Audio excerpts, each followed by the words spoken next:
ਸ਼੍ਰੀ ਵਾਹਿਗੁਰੂ ਜੀ। ਸ਼੍ਰੀ ਨਾਨਕ ਪਦ ਪੰਕਜ ਬੰਦਨਾ, ਪਦ ਪੰਕਜ ਬੰਦਨਾ। ਸਿਮਰਉ ਅੰਗਦ ਦੁਖ ਨਿਕੰਦਨਾ, ਅਮਰ ਦਾਸ ਗੁਰ ਹਿਰਦੈ ਧਿਆਵਉ, ਹਿਰਦੈ ਧਿਆਵਉ। ਸ਼੍ਰੀ ਗੁਰ ਰਾਮਦਾਸ ਗੁਣ ਗਾਵਉ, ਸ਼੍ਰੀ ਅਰਜਨ ਬਿਘਨ ਕੇ ਨਾਸਕ, ਬਿਘਨ ਕੇ ਨਾਸਕ। ਹਰਿ ਗੋਬਿੰਦ ਸ਼ੁਭ ਸੁਮਤਿ ਪ੍ਰਕਾਸ਼ਕ, ਸ਼੍ਰੀ ਹਰਿ ਰਾਇ ਨਾਮੁ ਕਰ ਜੋਰੇ, ਨਾਮੁ ਕਰ ਜੋਰੇ। ਗੁਰ ਹਰਿ ਕ੍ਰਿਸ਼ਨ ਮਨਾਏ ਬਹੋਰੇ, ਤੇਗ ਬਹਾਦਰ ਪਰਮ ਕਿਰਪਾਲਾ, ਪਰਮ ਕਿਰਪਾਲਾ।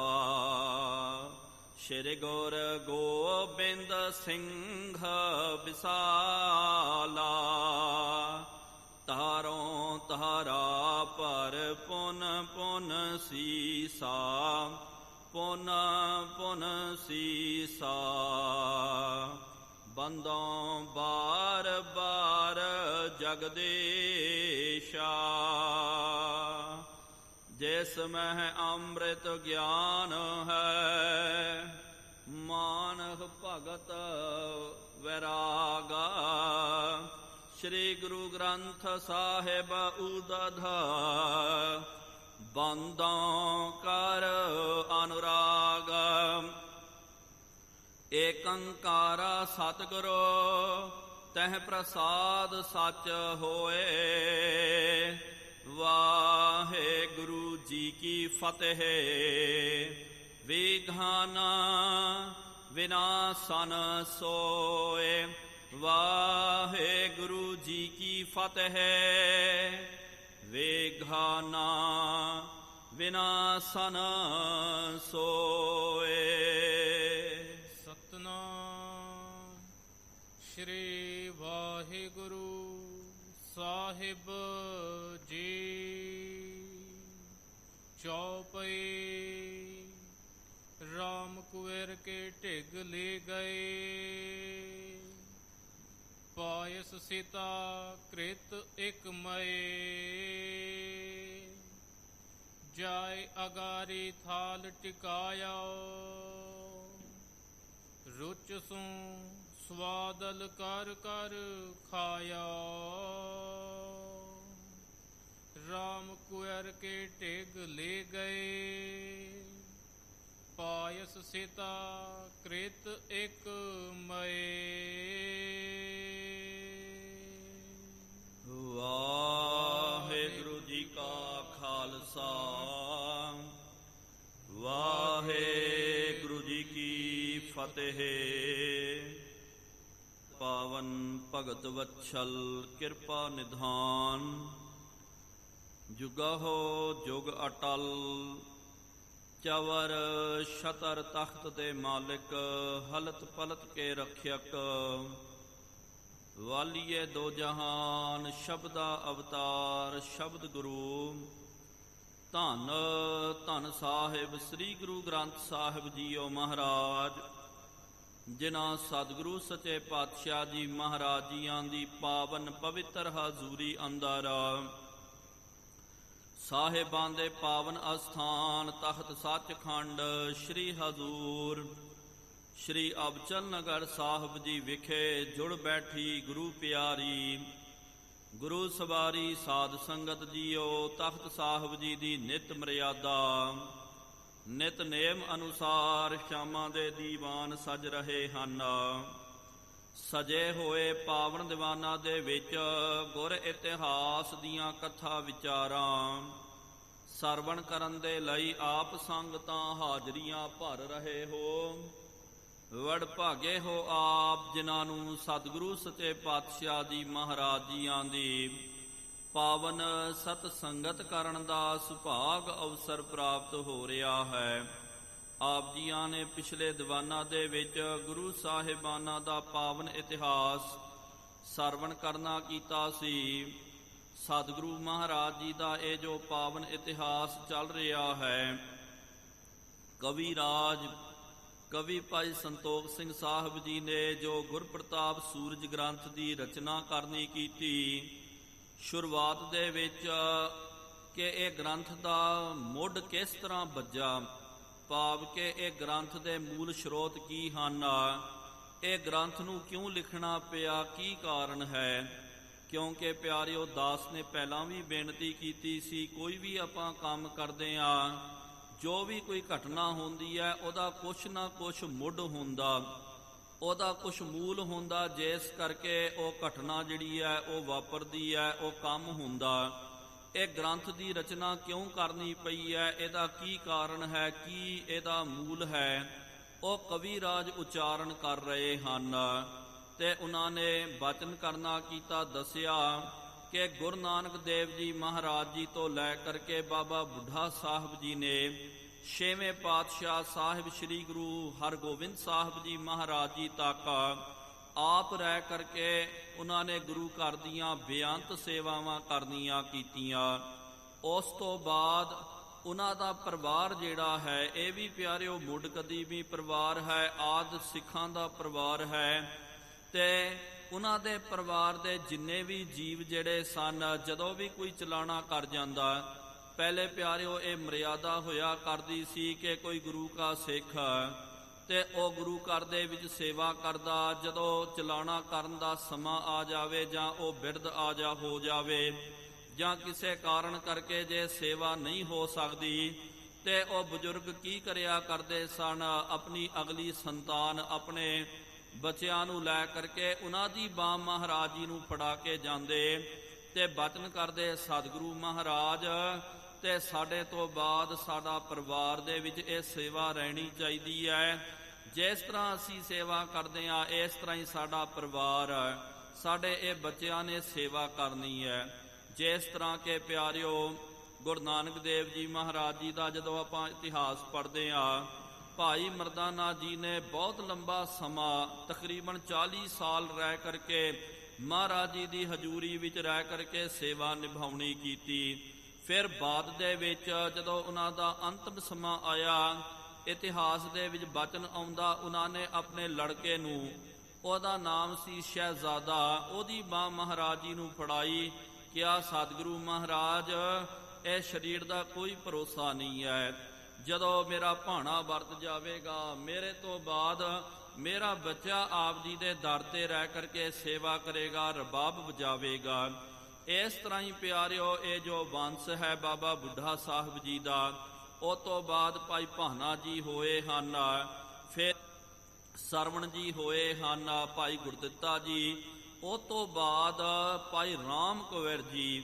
ਤੇ ਸਤਿਗੁਰੂ ਮਹਾਰਾਜ ਜੀ ਨੇ ਫਿਰ ਬਚਨ ਕਰ ਦਿੱਤਾ ਸੀ ਕਿ ਗੁਰਤਾ ਗੱਦੀ ਦਾ ਤਿਲਕ ਜਿਹੜਾ ਹੈ, ਰਸਮ ਜਿਹੜੀ ਹੈ, ਬਾਬਾ ਬੁੱਢਾ ਸਾਹਿਬ ਜੀ ਜਦੋਂ ਤੱਕ ਰਹਿਣਗੇ ਉਹ ਨਿਭਾਇਆ ਕਰਨਗੇ। ਤੇ ਉਹਨਾਂ ਤੋਂ ਬਾਅਦ ਜਦੋਂ ਤੱਕ ਦੇਹ ਧਾਰੀ ਪਰੰਪਰਾ ਜਾਰੀ ਰਹੇਗੀ, ਉਦੋਂ ਤੱਕ ਬਾਬਾ ਬੁੱਢਾ ਸਾਹਿਬ ਜੀ ਦੀ ਆਂਸ ਬਾਂਸ ਦੇ ਵਿੱਚੋਂ ਉਹ ਗੁਰਤਾ ਗੱਦੀ ਦਾ ਤਿਲਕ ਦੇਣਗੇ। ਇਹ ਫਿਰ ਮਰਿਆਦਾ ਜਿਹੜੀ ਹੈ, ਛੇਵੇਂ ਪਾਤਸ਼ਾਹ ਜੀ ਤੱਕ ਤਾਂ ਬਾਬਾ ਬੁੱਢਾ ਸਾਹਿਬ ਜੀ ਨੇ ਨਿਭਾਉਣੀ ਕੀਤੀ। ਫਿਰ ਬਾਅਦ ਦੇ ਵਿੱਚ ਭਾਨਾ ਜੀ, ਤੇ ਉਸ ਤੋਂ ਬਾਅਦ ਉਹਨਾਂ ਦੇ ਪਰਿਵਾਰ ਦੇ ਜੋ ਮੈਂਬਰ ਹੋਏ ਹਨ, ਸਰਵਣ ਜੀ ਹੋਏ, ਭਾਈ ਗੁਰਦਿੱਤਾ ਜੀ ਹੋਏ ਹਨ, ਤੇ 10ਵੇਂ ਪਾਤਸ਼ਾਹ ਸ੍ਰੀ ਗੁਰੂ ਗੋਬਿੰਦ ਸਿੰਘ ਸਾਹਿਬ ਜੀ ਮਹਾਰਾਜ ਜੀ ਨੂੰ ਗੁਰਤਾ ਗੱਦੀ ਦਾ ਤਿਲਕ ਜਿਹੜਾ ਹੈ, ਭਾਈ ਰਾਮ ਕੁਵਰ ਜੀ ਨੇ ਉਹ ਲਾਉਣਾ ਕੀਤਾ।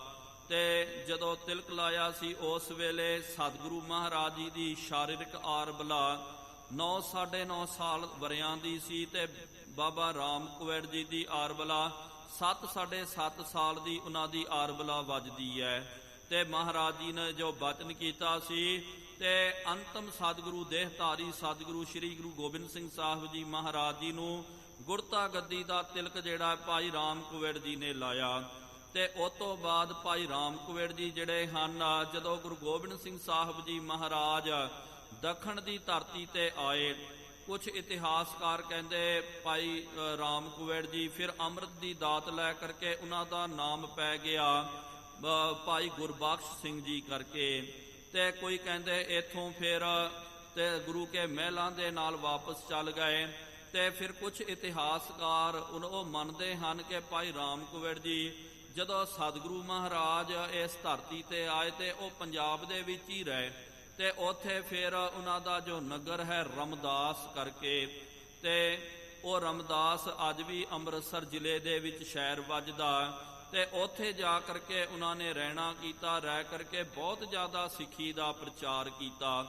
ਤੇ ਆਦਿ ਸਤਿਗੁਰੂ ਗੁਰੂ ਨਾਨਕ ਦੇਵ ਜੀ ਮਹਾਰਾਜ ਜੀ ਤੋਂ ਗੁਰ ਅੰਗਦ ਦੇਵ ਜੀ ਮਹਾਰਾਜ ਤੀਜੇ ਪਾਤਸ਼ਾਹ ਜੀ, ਕਿਉਂਕਿ ਉਹਨਾਂ ਦਾ ਪਰਿਵਾਰ ਜਿਹੜਾ ਹੈ ਗੁਰੂ ਵੰਸ਼ ਦੇ ਨਾਲ ਸਤਿਗੁਰੂ ਮਹਾਰਾਜ ਜੀ ਦੇ ਨਾਲ ਹਰ ਵੇਲੇ ਮੌਜੂਦ ਰਹਿੰਦਾ ਸੀ। ਤੇ ਉਹਨਾਂ ਦੇ ਪਰਿਵਾਰ ਦੇ ਜੋ ਮੈਂਬਰ ਹੋਏ ਹਨ ਭਾਈ ਭਾਨਾ ਜੀ ਔਰ ਆਦਿਕ ਭਾਈ ਸਰਵਣ ਜੀ ਆਦਿਕ, ਇਹਨਾਂ ਨੂੰ ਪੂਰਾ ਇਤਿਹਾਸ ਦਾ ਪਤਾ ਸੀ। ਤੇ ਉਹਨਾਂ ਨੇ ਕੀ ਕਰਨਾ ਕੀਤਾ, ਜਿਨ੍ਹਾਂ ਸਤਿਗੁਰੂ ਮਹਾਰਾਜ ਜੀ ਦੀ ਹਜ਼ੂਰੀ ਵਿੱਚ ਉਹ ਰਹਿੰਦੇ ਸਨ, ਉਹ ਇਤਿਹਾਸ ਉਹਨਾਂ ਨੇ ਕਲਮਬੰਦ ਕੀਤਾ, ਜਾਂ ਉਹ ਸਾਖੀਆਂ ਜਿਹੜੀਆਂ ਹਨ ਤੇ ਆਉਣ ਵਾਲੇ ਅਗਲੇ ਸੱਜਣ ਪੀੜ੍ਹੀ ਨੂੰ ਉਹ ਦੱਸਿਆ ਕਰਦੇ ਸਨ। ਇਸ ਤਰ੍ਹਾਂ ਪਿਆਰਿਓ ਇਹ ਦੰਤ ਕਥਾਵਾਂ, ਭਾਵ ਕਿ ਇਹ ਕਥਾ ਪ੍ਰਣਾਲੀ ਦੀ ਆਰੰਭਤਾ ਹੋ ਗਈ। ਤੇ ਫਿਰ ਜਦੋਂ ਉਹ ਉੱਥੇ ਗਏ ਭਾਈ ਰਾਮ ਕੁਵੇੜ ਜੀ, ਉਹਨਾਂ ਦੇ ਕੋਲ ਸਿੱਖ ਸੰਗਤਾਂ ਨੇ ਆ ਕਰਕੇ ਬੇਨਤੀ ਕੀਤੀ, ਬਚਨ ਕੀਤਾ ਕਿ ਬਾਬਾ ਜੀ ਆਪ ਜੀ ਨੂੰ ਤਾਂ ਸਾਰਾ ਇਤਿਹਾਸ ਪਤਾ, ਕਿਉਂਕਿ ਗੁਰੂ ਗੋਬਿੰਦ ਸਿੰਘ ਸਾਹਿਬ ਜੀ ਮਹਾਰਾਜ ਜੀ ਦੇ ਵੀ ਇਹ ਬੜੇ ਨਿਕਟਵਰਤੀ ਸਿੱਖ ਸਨ। ਜਦੋਂ ਆਪਾਂ ਗੁਰੂ ਗੋਬਿੰਦ ਸਿੰਘ ਮਹਾਰਾਜ ਜੀ ਦਾ ਇਤਿਹਾਸ ਪੜ੍ਹਦੇ ਹਾਂ, ਬੇਅੰਤ ਸਾਖੀਆਂ ਪਿਆਰਿਓ ਭਾਈ ਰਾਮ ਕੁਵੇੜ ਜੀ ਦੀਆਂ, ਉਹਨਾਂ ਦੇ ਨਾਲ ਸਤਿਗੁਰੂ ਮਹਾਰਾਜ ਜੀ ਦੇ ਨਾਲ ਮਿਲਵੀ ਜੁਲਵੀ ਸਾਖੀ ਆਪਾਂ ਪੜ੍ਹਦੇ ਹਾਂ, ਸੁਣਦੇ ਹਾਂ।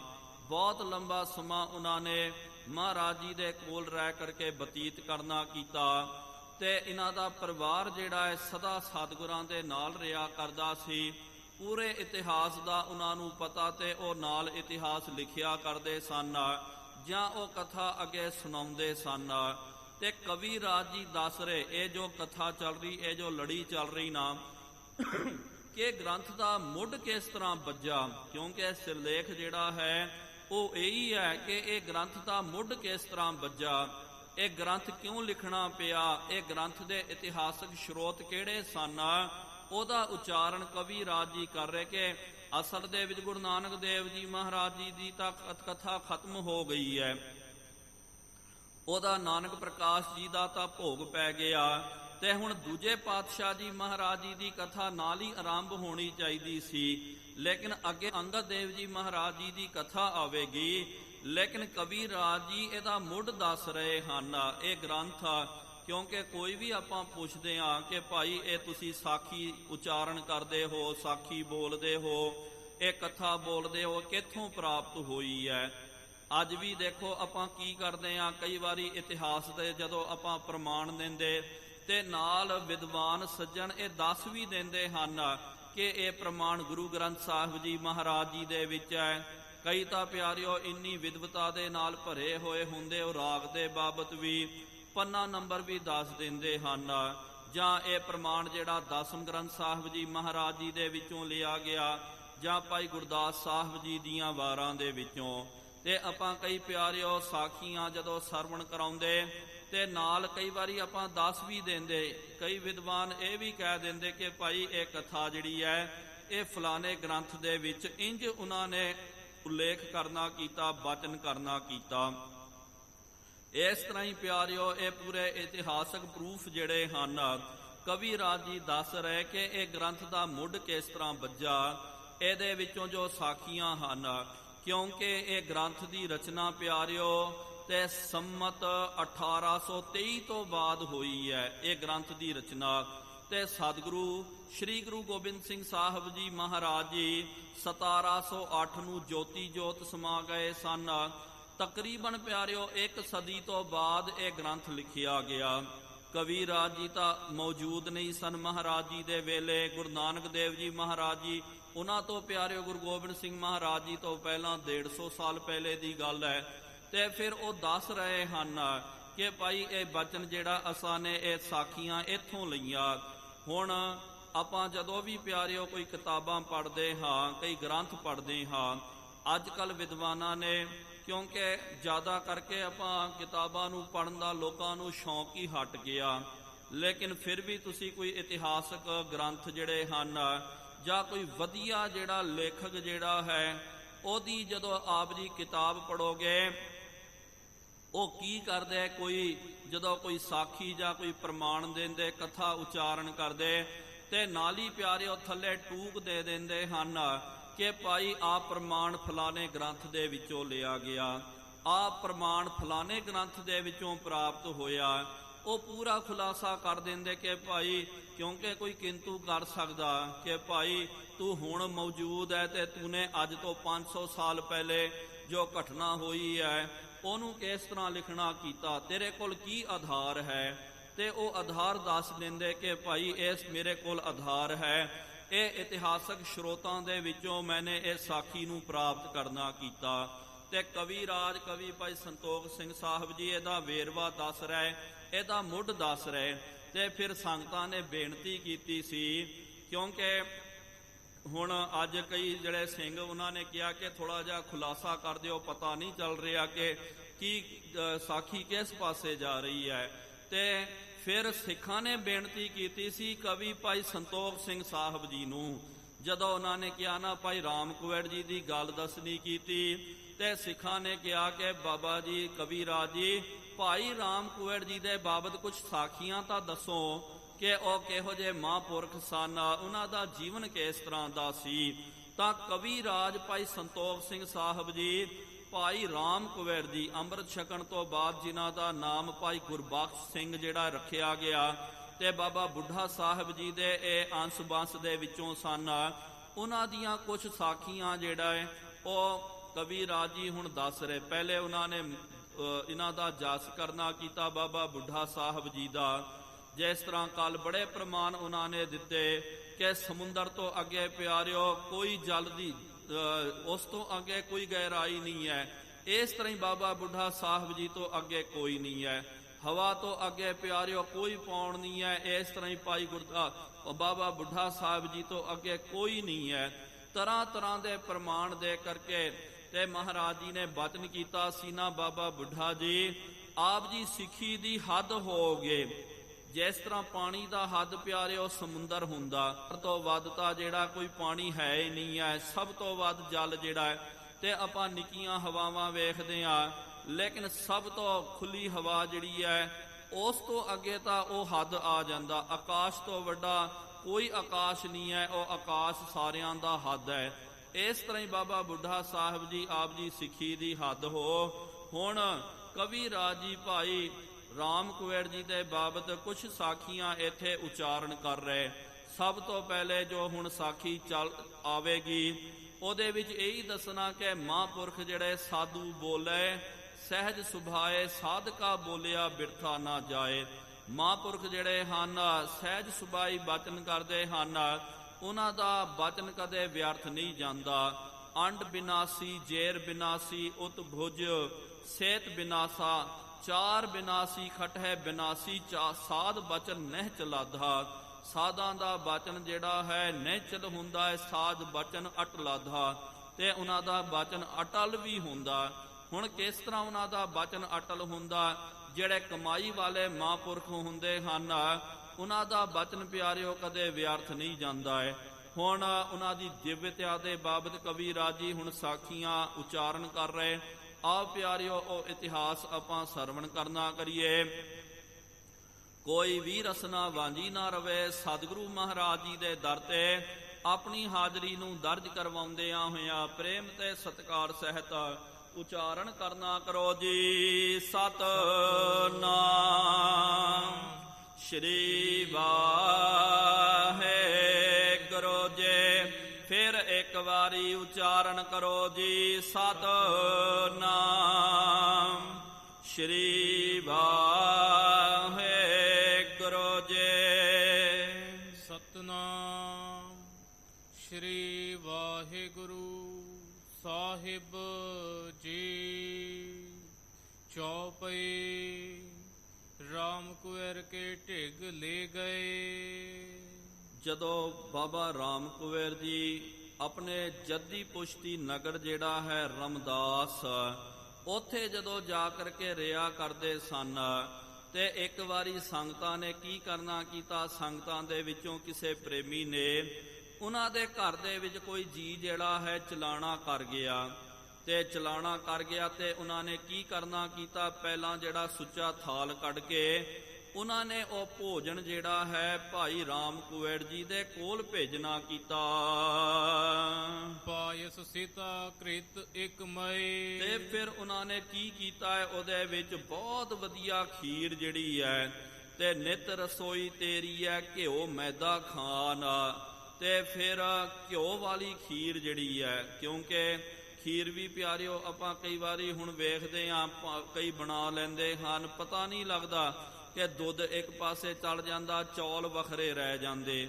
ਲੇਕਿਨ ਖੀਰ ਨੂੰ ਚੰਗੀ ਤਰ੍ਹਾਂ ਰਿੰਨ ਕਰਕੇ ਫਿਰ ਉਹਦੇ ਵਿੱਚ ਘਿਓ ਪਾ ਕਰਕੇ ਸ਼ੱਕਰ ਜਿਹੜੀ ਹੈ ਉਹ ਜਦੋਂ ਪਾਈ ਜਾਵੇ ਇੰਨਾ ਉਹਦਾ ਰਸ ਹੁੰਦਾ ਹੈ। ਤੇ ਇਹਨਾਂ ਨੇ ਕੀ ਕਰਨਾ ਕੀਤਾ, ਉਹ ਮਰਗ ਦਾ ਜਿਹੜਾ ਭੋਜਨ ਹੈ ਉਹਦੇ ਵਿੱਚ ਬਹੁਤ ਵਧੀਆ ਖੀਰ ਜਿਹੜੀ ਹੈ ਚੰਗੀ ਤਰ੍ਹਾਂ ਤਾ ਕਰਕੇ ਉਹਨੂੰ ਉਬਾਲਾ ਦੇ ਦੇ ਕਰਕੇ ਫਿਰ ਉਹਦੇ ਵਿੱਚ ਵਧੀਆ ਘਿਓ ਪਵਾਇਆ ਗਿਆ ਤੇ ਦੇਸੀ ਸ਼ੱਕਰ ਜਿਹਨੂੰ ਆਪਾਂ ਬੋਲਦੇ ਹਾਂ, ਖੰਡ ਬੋਲਦੇ ਹਾਂ, ਉਹ ਉਹਦੇ ਵਿੱਚ ਪਾਈ ਗਈ ਹੈ। ਜਾਇ ਅਗਾਰੀ ਥਾਲ ਟਿਕਾਇਆ। ਫਿਰ ਉਹ ਪ੍ਰਸ਼ਾਦਾ ਤਿਆਰ ਕਰਕੇ ਇਹਨਾਂ ਨੇ ਉਹ ਥਾਲ ਵੱਡਾ ਸਾਰਾ, ਕਿਉਂਕਿ ਪਹਿਲੇ ਜ਼ਮਾਨਿਆਂ ਦੇ ਵਿੱਚ ਪਿਆਰਿਓ ਪਹਿਲਾ ਭੋਜਨ ਜਿਹੜਾ ਹੈ ਸੁਚਮਤਾਈ ਦੇ ਨਾਲ, ਕਿਉਂਕਿ ਕੀ ਹੁੰਦਾ ਆਪਾਂ ਵੇਖਦੇ ਹਾਂ ਪ੍ਰਸ਼ਾਦਾ ਜਿਹੜਾ ਹੈ ਜਦੋਂ ਆਪਾਂ ਆਮ ਦਾਵਤਾਂ ਦੇ ਵਿੱਚ ਜਾਂ ਕੋਈ ਲੰਗਰ ਆਦਿਕ ਕਰਨਾ ਤੇ ਇੱਕ ਵਾਰੀ ਜਦੋਂ ਸ਼ੁਰੂ ਹੋ ਜਾਵੇ ਲੰਗਰ ਤੇ ਕਈ ਵਾਰੀ ਝੂਠ ਮੀਠ ਉਹਦੇ ਵਿੱਚ ਪੈ ਜਾਂਦਾ। ਇਸ ਕਰਕੇ ਜਿਹੜੇ ਮਹਾਂਪੁਰਖ ਹੋਇਆ ਕਰਦੇ ਹਨ ਤੇ ਉਹਨਾਂ ਨੂੰ ਸਭ ਤੋਂ ਪਹਿਲਾਂ ਥਾਲ ਕੱਢ ਕੇ ਸੁੱਚਾ ਭੋਜਨ ਜਿਹੜਾ ਹੈ ਪਰੋਸ ਕਰਕੇ ਉਹਨਾਂ ਨੂੰ ਦਿੱਤਾ ਜਾਂਦਾ ਤੇ ਉਹ ਪਰਿਵਾਰ ਵਾਲਿਆਂ ਨੇ ਕੀ ਕਰਨਾ ਕੀਤਾ, ਵਧੀਆ ਇੱਕ ਥਾਲ ਵੱਡਾ ਪਰੋਸ ਕਰਕੇ ਉਹਦੇ ਵਿੱਚ ਆ ਜਿਹੜੀ ਹੈ ਖੀਰ ਆਦਿਕ ਪਾ ਕਰਕੇ ਭਾਈ ਰਾਮ ਕੁੰਵਰ ਸਾਹਿਬ ਜੀ ਦੇ ਕੋਲ ਲੈ ਕੇ ਗਏ।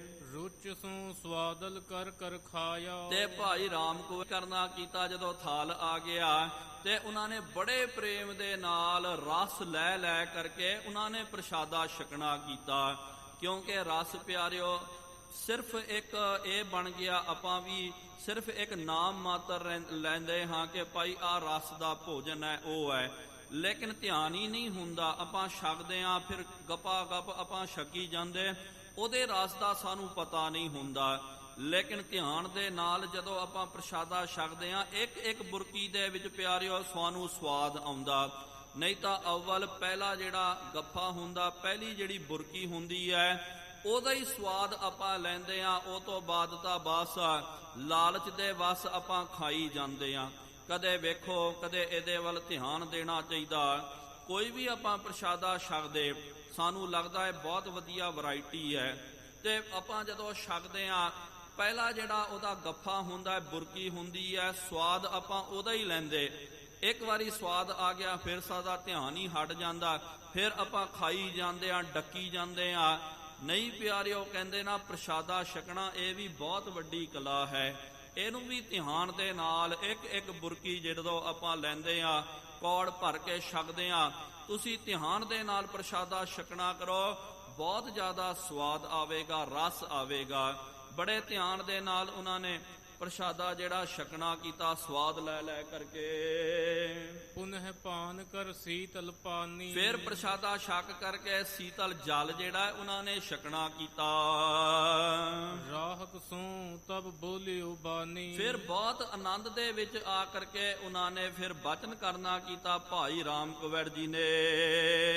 ਨੀਕੋ ਭੋਜਨ ਕਰ ਕੇ ਲਿਆਇਆ। ਕਹਿੰਦੇ ਉਹ ਜਿਹੜਾ ਰਾਹਕ ਲੈ ਕੇ ਆਇਆ ਸੀ ਨਾ ਜ਼ਮੀਂਦਾਰ ਭੋਜਨ, ਉਹਨੂੰ ਕਿਹਾ ਕਿ ਭਾਈ ਸ਼ਬਾਸ਼, ਬਹੁਤ ਵਧੀਆ ਪ੍ਰਸ਼ਾਦਾ ਤੂਨੇ ਤਿਆਰ ਕਰਨਾ ਕੀਤਾ। ਕਾਰਨ ਕਵਨ ਦੇਹੁ ਸੁਨਾਇਆ। ਹੁਣ ਭਾਈ ਰਾਮ ਕੁਵੈਰ ਜੀ ਪੁੱਛਦੇ ਹਨ ਕਿ ਭਾਈ ਕੀ ਕਾਰਨ ਹੈ, ਕਿਉਂ ਤੂੰ ਨੇ ਸਾਨੂੰ ਪ੍ਰਸ਼ਾਦਾ ਛਕਾਇਆ ਇੰਨਾ ਵਧੀਆ। ਹਾਥ ਜੋਰ ਤਿਨ ਕਹਿਓ 부ਝਾਈ। ਹੱਥ ਜੋੜ ਕਰਕੇ ਉਸ ਰਾਹ ਜ਼ਮੀਂਦਾਰ ਨੇ ਬਚਨ ਕੀਤਾ ਕਿਆ, ਤੂੰ ਖਿਆ ਭੋਜਨ ਸਮੁਦਾਇ। ਕਹਿੰਦਾ ਕਿ ਬਾਬਾ ਜੀ ਇਹ ਮਰਗ ਦਾ ਭੋਜਨ ਹੈ। ਸਾਡੇ ਪਰਿਵਾਰ ਦੇ ਵਿੱਚੋਂ ਕੋਈ ਜੀ ਜਿਹੜਾ ਚਲਾਣਾ ਕਰ ਗਿਆ, ਉਹਦੀ 10ਵੀਂ ਦਾ ਇਹ ਭੋਜਨ ਹੈ, ਜਿਹਨੂੰ ਆਪਾਂ ਇੱਥੇ 70ਵੀਂ ਆਦਿਕ ਬੋਲਦੇ ਆ। ਪੰਜਾਬ ਦੇ ਵਿੱਚ ਪਿਆਰਿਓ ਉਹਨੂੰ ਦੁਸਹਿਰਾ ਕਿਹਾ ਜਾਂਦਾ, 10 ਦਿਨਾਂ ਦਾ ਮਨਾਇਆ ਜਾਂਦਾ। ਉਹਨੇ ਕਿਹਾ ਕਿ ਇਹ 10ਵੀਂ ਦਾ ਜਿਹੜਾ ਹੈ ਭਾਵ ਕਿ ਦੁਸਹਿਰੇ ਦਾ ਭੋਜਨ ਲਿਆਇਆ ਸੀ ਮੈਂ। ਅਗਰ ਆਪ ਕੇ ਪੂਰਬ ਲਿਆਇਓ। ਸਭ ਤੋਂ ਪਹਿਲਾਂ ਬਾਬਾ ਜੀ ਮੈਂ ਤੁਹਾਡੇ ਵਾਸਤੇ ਥਾਲ ਕੱਢ ਕੇ ਲਿਆਉਣਾ ਕੀਤਾ, ਕਿਉਂਕਿ ਜੇ ਲੇਟ ਹੋ ਜਾਈਏ ਤਾਂ ਫਿਰ ਉਹਦੇ ਵਿੱਚ ਝੂਠ ਮੀਠ ਪੈ ਸਕਦਾ ਸੀ। ਸੁੱਚਾ ਥਾਲ ਪਰੋਸ ਕਰਕੇ ਸਭ ਤੋਂ ਪਹਿਲਾਂ ਆਪ ਜੀ ਦਾ ਮੈਨੇ ਵਰਤਾਰਾ ਲਿਆਉਣਾ ਕੀਤਾ। ਪਾਇਸ ਸਿਤਾ ਕ੍ਰਿਤ ਜੋ ਖਾਇਓ। ਜੋ ਆਪ ਜੀ ਨੇ ਛਕਿਆ ਨਾ ਖੀਰ, ਜਿਹਦੇ ਵਿੱਚ ਚੰਗੀ ਤਰ੍ਹਾਂ ਘਿਓ ਸੱਖਰ ਆਦਿਕ ਪਾਈ ਹੋਈ ਹੈ। ਅਧਿਕ ਪ੍ਰਸੰਨ ਹੋਏ ਬਚ ਕਹਿਓ। ਫਿਰ ਬਾਬਾ ਰਾਮ ਕੁਵੈਰ ਜੀ ਉਹਦੀ ਸੇਵਾ ਨੂੰ ਵੇਖ ਕਰਕੇ ਬਹੁਤ ਜ਼ਿਆਦਾ ਪ੍ਰਸੰਨ ਹੋ ਗਏ। ਇਸ ਮਹਿ ਸਵਾਦ ਹਮਹਿ ਬਹੁ ਲਹਿਓ। ਕਹਿੰਦੇ ਭਾਈ ਬਹੁਤ ਵਧੀਆ ਸੁਸਵਾਦੂ ਭੋਜਨ ਜਿਹੜਾ ਤੂੰ ਨੇ ਸਾਨੂੰ ਲਿਆ ਕਰਕੇ ਛਕਾਉਣਾ ਕੀਤਾ। ਜਾਂ ਤੇ ਖਿਆਏ ਗ੍ਰਾਮ ਮੈਂ ਨੀਤ। ਉਹਨਾਂ ਨੇ ਪਿਆਰਿਓ ਫਿਰ ਸੁਤੇ ਸੇਦੀ ਬਾਬਾ ਜੀ ਨੇ ਬਚਨ ਕਰ ਦਿੱਤਾ ਕਿ ਇਹ ਖਿਆ ਦਾ ਜਿਹੜਾ ਹੈ ਇਹ ਮਰਗ ਦਾ ਭੋਜਨ ਭਾਈ ਸਾਨੂੰ ਰੋਜ਼ ਪ੍ਰਾਪਤ ਹੋਵੇ। ਖਿਆ ਦਾ ਭੋਜਨ ਦਾ ਮਤਲਬ ਕਿ ਮਰਗ ਦਾ, ਕਿਸੇ ਦੇ ਮਰਗ ਤੋਂ ਬਾਅਦ ਆਪਾਂ ਪ੍ਰਸ਼ਾਦਾ ਛਕਾਉਂਦੇ ਆ, ਤੇ 10ਵੀਂ ਦਾ ਹੋ ਗਿਆ, 17ਵੀਂ ਦਾ ਹੋ ਗਿਆ। ਇਹ ਪਿਆਰਿਓ ਜਿਹੜਾ ਭੋਜਨ ਉਹਨੂੰ ਖਿਆ ਦਾ ਭੋਜਨ ਭਾਵ ਕਿ ਉਹਨੂੰ ਆਪਾਂ ਮਰਗ ਦਾ ਭੋਜਨ ਬੋਲਦੇ। ਤੇ ਇਹਨੇ ਜਦੋਂ ਕਿਹਾ ਨਾ ਬਾਬਾ ਜੀ ਇਹ ਮਰਗ ਦਾ ਭੋਜਨ ਛਕਾਇਆ, ਤੇ ਬਾਬਾ ਜੀ ਸੁਤੇ ਸੀਤੀ ਕਹਿਣ ਲੱਗੇ ਕੋਈ ਗੱਲ ਨਹੀਂ ਹੈ ਭਾਈ, ਸਾਨੂੰ ਰੋਜ਼ ਇਹੋ ਜਿਹਾ ਮਰਗ ਦਾ ਭੋਜਨ ਛਕਾਇਓ। ਹੋਵਹਿ ਦੇ ਆਹਾਰ ਸ਼ੁਭ ਹੀਤ। ਤੇ ਫਿਰ ਵਧੀਆ ਇਹ ਮੈਨੂੰ ਮਿਲ ਜਾਵੇਗਾ, ਵਧੀਆ ਪ੍ਰਸ਼ਾਦਾ ਪ੍ਰਾਪਤ ਹੋਵੇਗਾ। ਪਾਕ ਬਦਨ ਤੇ ਏਵ ਬਖਾਨਾ। ਜਦੋਂ ਬਾਬਾ ਰਾਮ ਕੁਵੈਰ ਜੀ ਨੇ ਸੁਤੇ ਸੇਦੀ ਪਿਆਰਿਓ ਇਹ ਬਚਨ ਉਚਾਰਨ ਕੀਤਾ ਹੈ, ਸਹਿਜ ਸੁਭਾਇਕ ਬ੍ਰਿਤੀ ਸਮਾਨਾ। ਉਹਨਾਂ ਦੀ ਬਿਰਤੀ ਜਿਹੜੀ ਹੈ ਸਹਿਜ ਸੁਭਾਏ ਸੀ, ਪਰ ਉਹ ਵਾਲਸ਼ਲ ਨਹੀਂ ਹੈ, ਕਿਉਂਕਿ ਮਹਾਰਾਜ ਜੀ ਨੇ ਕਿਹਾ ਨਾ ਸਾਧੂ ਬੋਲੇ ਸਹਿਜ ਸੁਭਾਏ। ਉਹ ਕਦੇ ਵਿਚਾਰ ਕਰਕੇ ਆਪਾਂ ਪਿਆਰਿਓ ਕੀ ਕਰਦੇ ਆ, ਕੋਈ ਵੀ ਬਚਨ ਕਰਨਾ 10 ਵਾਰੀ ਸੋਚਦੇ ਆ ਕੀ ਬੋਲਣਾ ਚਾਹੀਦਾ, ਇਹ ਬੋਲਾਂਗਾ ਤੇ ਕੀ ਪਰਿਣਾਮ ਹੋਵੇਗਾ। ਅਗਲੇ ਨੇ ਇਹ ਜਵਾਬ ਦਿੱਤਾ ਤੇ ਮੈਂ ਕਿਹੜਾ ਬਚਨ ਠੋਕਣਾ। ਆਪਾਂ ਪਿਆਰਿਓ ਪੂਰੀ ਵਿਉਂਤਬੰਦੀ ਕਰਕੇ ਜਾਂਦੇ, ਲੇਕਿਨ ਜਿਹੜੇ ਅਸਲੀ ਮਹਾਂਪੁਰਖ ਹੁੰਦੇ ਹਨ ਉਹ ਪਿਆਰਿਓ ਕੋਈ ਵਿਚਾਰ ਨਹੀਂ ਕਰਦੇ, ਸਹਿਜ ਸੁਭਾਈ ਉਹ ਬਚਨ ਕਰਦੇ। ਇਸ ਤਰ੍ਹਾਂ ਸਹਿਜ ਸੁਭਾਈ ਭਾਵ ਕਿ ਸੁਤੇ ਸੇਦੀ ਬਾਬਾ ਜੀ ਨੇ ਕਹਿ ਦਿੱਤਾ ਕਿ ਭਾਈ ਵਧੀਆ ਭੋਜਨ ਹੈ, ਨਿਤ ਇਹੋ ਜਿਹਾ ਮਰਗ ਦਾ ਭੋਜਨ ਸਾਨੂੰ ਸਿਖਾਇਓ। ਇਸ ਦਿਨ ਤੇ ਮ੍ਰਿਤੂ ਨਰ ਹੋਏ ਏਕ। ਬਸ ਪਿਆਰਿਓ ਉਹਨਾਂ ਦਾ ਬਚਨ ਜਿਹੜਾ ਹੈ ਸਾਧਕਾ ਬੋਲਿਆ ਬਿਰਥਾ ਨਾ ਜਾਏ, ਉਹਨਾਂ ਦਾ ਬਚਨ ਕਦੇ ਵਿਅਰਥ ਨਹੀਂ ਜਾਂਦਾ। ਉਹ ਦਿਨ ਤੋਂ ਬਾਅਦ ਕਹਿੰਦੇ ਹਨ ਰਾਮਦਾਸ ਨਗਰ ਦੇ ਵਿੱਚ ਰੋਜ਼ ਪਿਆਰਿਓ ਇੱਕ ਆਦਮੀ ਮਰਦਾ ਸੀ, ਤੇ ਰੋਜ਼ ਪਿਆਰਿਓ ਤਕਰੀਬਨ ਖਿਆ ਦਾ ਭੋਜਨ, ਕਿਉਂਕਿ ਬਾਬਾ ਜੀ ਨੇ ਕਿਹਾ ਨਾ ਕਿ ਭਾਈ ਖਿਆ ਦਾ ਬੜਾ ਵਧੀਆ ਭੋਜਨ ਸੀ, ਰੋਜ਼ ਸਾਨੂੰ ਇਹ ਮ੍ਰਿਤਕ ਦਾ ਭੋਜਨ ਮਰਗ ਦਾ ਭੋਜਨ ਪ੍ਰਾਪਤ ਹੋਵੇ। ਉਸ ਦਿਨ ਤੋਂ ਪਿਆਰਿਓ ਤਕਰੀਬਨ ਹਰ ਦਿਨ ਨਗਰ ਦੇ ਵਿੱਚ ਕੋਈ ਨਾ ਕੋਈ ਬੰਦਾ ਮਰ ਜਾਂਦਾ। ਗਮਨੇ ਜੰਪੁਰ ਜਬ ਹੈ ਅਨੇਕ। ਜਦੋਂ ਲੋਕ, ਕਿਉਂਕਿ ਲੋਕਾਂ ਨੂੰ ਇਹ ਤਾਂ ਸ਼ੁਰੂਆਤ ਦੇ ਵਿੱਚ ਪਤਾ ਨਹੀਂ ਚੱਲਿਆ, ਲੇਕਿਨ 10-15 ਦਿਨ ਹੋ ਗਏ, ਜਦੋਂ ਮਹੀਨਾ ਬਤੀਤ ਹੋ ਗਿਆ ਤਾਂ ਉਹਨਾਂ ਨੂੰ ਫਿਰ ਪਤਾ ਚੱਲਿਆ। ਲੋਕਾਂ ਨੇ ਫਿਰ ਵੇਖਿਆ ਕਿ ਭਾਈ ਕੀ ਹੋਇਆ, ਇਹ ਤਾਂ ਇੱਕ ਕਾੜੀ ਲੱਗ ਗਿਆ, ਔੜੀ ਲੱਗ ਗਈ ਹੈ, ਇੱਕ ਦੇ ਪਿੱਛੇ ਇੱਕ ਬੰਦੇ ਜਿਹੜੇ ਮਰੀ ਜਾ ਰਹੇ ਹਨ। ਇੱਕ ਦਿਨ ਵੀ ਇਹੋ ਜਿਹਾ ਨਹੀਂ ਗਿਆ ਜਿਸ ਦਿਨ ਸਾਡੇ ਨਗਰ ਦੇ ਵਿੱਚ ਕੋਈ ਬੰਦਾ ਨਹੀਂ ਮਰਿਆ, ਤਕਰੀਬਨ ਰੋਜ਼ ਮਰ ਰਹੇ। ਤੇ ਆਪਣੇ ਵੀ ਪਿਆਰਿਓ ਕਈ ਵਾਰੀ, ਕਿਉਂਕਿ ਆਪਣੀ ਇੱਥੇ ਗੁਰੂ ਘਰ ਦੇ ਵਿੱਚ ਸੇਵਾ ਹੁੰਦੀ ਹੈ, ਡਿਊਟੀ ਹੁੰਦੀ ਹੈ, ਤੇ ਤਖਤ ਸਾਹਿਬ ਦੇ ਵਿੱਚ ਵੀ ਜਿਹੜੇ ਸੇਵਾਦਾਰ ਹੁੰਦੇ, ਕਈ ਵਾਰੀ ਆਪਾਂ ਵੇਖਦੇ ਆ ਤੇ ਕਈ ਵਾਰੀ ਇੱਕ ਲਾਈਨ ਹੀ ਲੱਗ ਜਾਂਦੀ ਹੈ, ਅੱਜ ਹੋ ਗਿਆ, ਕੱਲ ਹੋ ਗਿਆ, 2-3, ਫਿਰ ਕਹਿੰਦੇ ਯਾਰ 15-20 ਦਿਨ ਹੋ ਗਏ ਲਗਾਤਾਰ ਕੋਈ ਨਾ ਕੋਈ ਸ਼ਹਿਰ ਦੇ ਵਿੱਚ ਮਰੀ ਜਾ ਰਿਹਾ। ਫਿਰ ਕਈ ਅਨੁਮਾਨ ਲਾਉਂਦੇ ਕਿ ਭਾਈ ਆ ਫਲਾਣਾ ਮਰ ਗਿਆ ਜੀ, ਉਹ ਤੋਂ ਬਾਅਦ ਬਸ ਰਾਸਤਾ ਹੀ ਖੁੱਲ ਗਿਆ, ਤਕਰੀਬਨ ਮਹੀਨਾ 2 ਮਹੀਨਾ ਲੋਕੀ ਮਰਦੇ ਗਏ। ਤੇ ਕਈ ਵਾਰੀ ਇਹ ਵੀ ਵੇਖਦੇ ਆ ਪਿਆਰਿਓ, ਮਹੀਨਾ ਹੋ ਜਾਂਦਾ, 10-15 ਦਿਨ ਹੋ ਜਾਂਦੇ, ਕੋਈ ਨਗਰ ਨਿਵਾਸੀ ਜਿਹੜਾ ਆਪਣਾ ਉਹ ਚੜਾਣਾ ਜਿਹੜਾ ਨਹੀਂ ਕਰਦਾ, ਇਹੋ ਜਿਹਾ ਵੀ ਸਮਾਂ ਆ ਜਾਂਦਾ। ਫਿਰ ਪਿੰਡ ਦੇ ਲੋਕਾਂ ਨੇ, ਰਮਦਾਸ ਜਿਹੜਾ ਕੋਈ ਜ਼ਿਆਦਾ ਵੱਡਾ ਸ਼ਹਿਰ ਨਹੀਂ ਸੀ, ਤੇ ਨਗਰ ਨਿਵਾਸੀਆਂ ਨੇ ਵੇਖਿਆ ਕਿ ਕੀ ਭਾਣਾ ਵਰਤ ਰਿਹਾ ਹੈ। ਪਰਿਉ ਗ੍ਰਾਮ ਮਹਿ ਰੌਰਾ ਤਬ ਹੂੰ। ਸਾਰੇ ਨਗਰ ਦੇ ਵਿੱਚ, ਰਮਦਾਸ ਦੇ ਵਿੱਚ ਬਹੁਤ ਜ਼ਿਆਦਾ ਰੌਲਾ ਪੈ ਗਿਆ। ਕਾਂ ਭਇਓ ਮਿਲ ਭਾਖੈ ਸਭ ਹੂੰ। ਸਾਰੇ ਆਪਸ ਦੇ ਵਿੱਚ ਮਿਲ ਕਰਕੇ ਕਹਿੰਦੇ ਕਿ ਭਾਈ ਇਹ ਕੀ ਘਟਨਾ ਵਾਪਰੀ ਹੈ, ਕੀ ਸਾਡੇ ਤੋਂ ਕੋਈ ਗੁਨਾਹ ਹੋ ਗਿਆ। ਮਹੀਨਾ ਹੋ ਗਿਆ, 2 ਮਹੀਨੇ ਹੋ ਗਏ, ਰੋਜ਼ ਇੱਕ ਬੰਦਾ ਮਰੀ ਜਾਂਦਾ। ਕੌਣ ਗ੍ਰਾਮ ਨੇ ਦੇਸ਼ ਕਮਾਇਓ। ਦੋਸ਼ ਭਾਵ ਕਿ ਲੱਗਦਾ ਕਿ ਗ੍ਰਾਮ ਨੇ, ਨਗਰ ਨੇ ਕੋਈ ਦੋਸ਼ ਕਰਨਾ ਕੀਤਾ, ਕੋਈ ਗਲਤ ਕੰਮ ਕਰਨਾ ਕੀਤਾ। ਕਿਉਂਕਿ ਪਹਿਲੇ ਜ਼ਮਾਨੇ ਦੇ ਲੋਕ ਜਿਹੜੇ ਸਨ ਪਿਆਰਿਓ, ਉਹ ਰੱਬ ਦੇ ਭੈ ਦੇ ਵਿੱਚ ਰਿਹਾ ਕਰਦੇ ਸਨ। ਉਹਨਾਂ ਦਾ ਇਹ ਕਥਨ ਸੀ ਕਿ ਭਾਈ ਜੇ ਸ਼ਹਿਰ ਦੇ ਵਿੱਚ, ਨਗਰ ਪਿੰਡ ਦੇ ਵਿੱਚ ਕੋਈ ਇੱਕ ਬੰਦਾ ਬਹੁਤ ਗਲਤ ਕੰਮ ਕਰਦਾ ਤੇ ਕਈ ਵਾਰੀ ਉਹਦਾ ਪਾਪ ਸਾਰਿਆਂ ਨੂੰ ਭੁਗਤਣਾ ਪੈਂਦਾ। ਤੇ ਲੋਕ ਵੀ ਪਿਆਰਿਓ ਰੱਬ ਨੂੰ ਮੰਨਣ ਵਾਲੇ ਹੁੰਦੇ ਸਨ। ਇੱਕ ਰੱਬ ਦਾ ਭੈ ਹੁੰਦਾ ਸੀ ਕਿ ਭਾਈ ਗਲਤ ਕੰਮ ਨਾ ਕਰਨਾ ਕਰੋ। ਜੇ ਗਲਤ ਕੰਮ ਤੁਸੀਂ ਕਰੋਗੇ ਤੇ ਤੁਹਾਨੂੰ ਇਹਦਾ ਫਲ ਜ਼ਰੂਰ ਭੁਗਤਣਾ ਪਵੇਗਾ। ਲੇਕਿਨ ਅੱਜ ਕੱਲ ਪਿਆਰਿਓ ਉਹ ਬਿਰਤੀ ਜਿਹੜੀ ਹੈ ਲੋਕਾਂ ਦੀ ਹਟ ਗਈ ਹੈ। ਕੋਈ ਮਨ ਦੇ ਵਿੱਚ ਡਰ ਨਹੀਂ ਰਿਹਾ, ਕੋਈ ਗੁਰੂ ਘਰ ਦਾ, ਧਾਰਮਿਕ ਅਸਥਾਨਾਂ ਦਾ ਵੀ ਡਰ ਨਹੀਂ ਰਹਿ ਗਿਆ। ਪਹਿਲੇ ਇੱਕ ਡਰ ਹੋਇਆ ਕਰਦਾ ਸੀ ਤੇ ਆਮ ਜਿਹੜੇ ਵੱਡੇ ਵੱਡੇ ਗੁਨਾਹਗਾਰ ਪਾਪੀਆਂ ਨੂੰ ਵੀ ਆਪਾਂ ਵੇਖਦੇ ਸੀ, ਉਹ ਕਹਿੰਦੇ ਕਿ ਭਾਈ ਮਿੱਤਰਾ ਜਿੰਨਾ ਮਰਜੀ ਗੁਨਾਹ ਕਰਨਾ ਕਰ, ਗੁਰੂ ਘਰ ਦੇ ਵਿੱਚ, ਧਾਰਮਿਕ ਅਸਥਾਨ ਦੇ ਵਿੱਚ ਨਾ ਕਰਨਾ ਕਰ।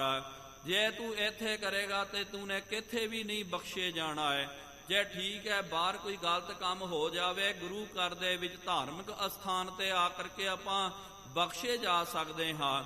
ਭਾਈ ਗੁਰਦਾਸ ਸਾਹਿਬ ਜੀ ਨੇ ਵੀ ਬਚਨ ਕੀਤਾ ਨਾ, ਜਿਹੜਾ ਪਿਆਰਿਓ ਗੁਰੂ ਘਰ ਦੇ ਵਿੱਚ ਆ ਕਰਕੇ ਗਲਤ ਕੰਮ ਕਰਦਾ, ਇੱਥੇ ਛਲ ਕਪਟ ਕਰਦਾ, ਮਨਮਾਨੀਆਂ ਕਰਦਾ ਨਾ, ਉਹ ਫਿਰ ਕਿੱਥੇ ਜਾ ਕਰਕੇ ਬਖਸ਼ਿਆ ਜਾਵੇਗਾ।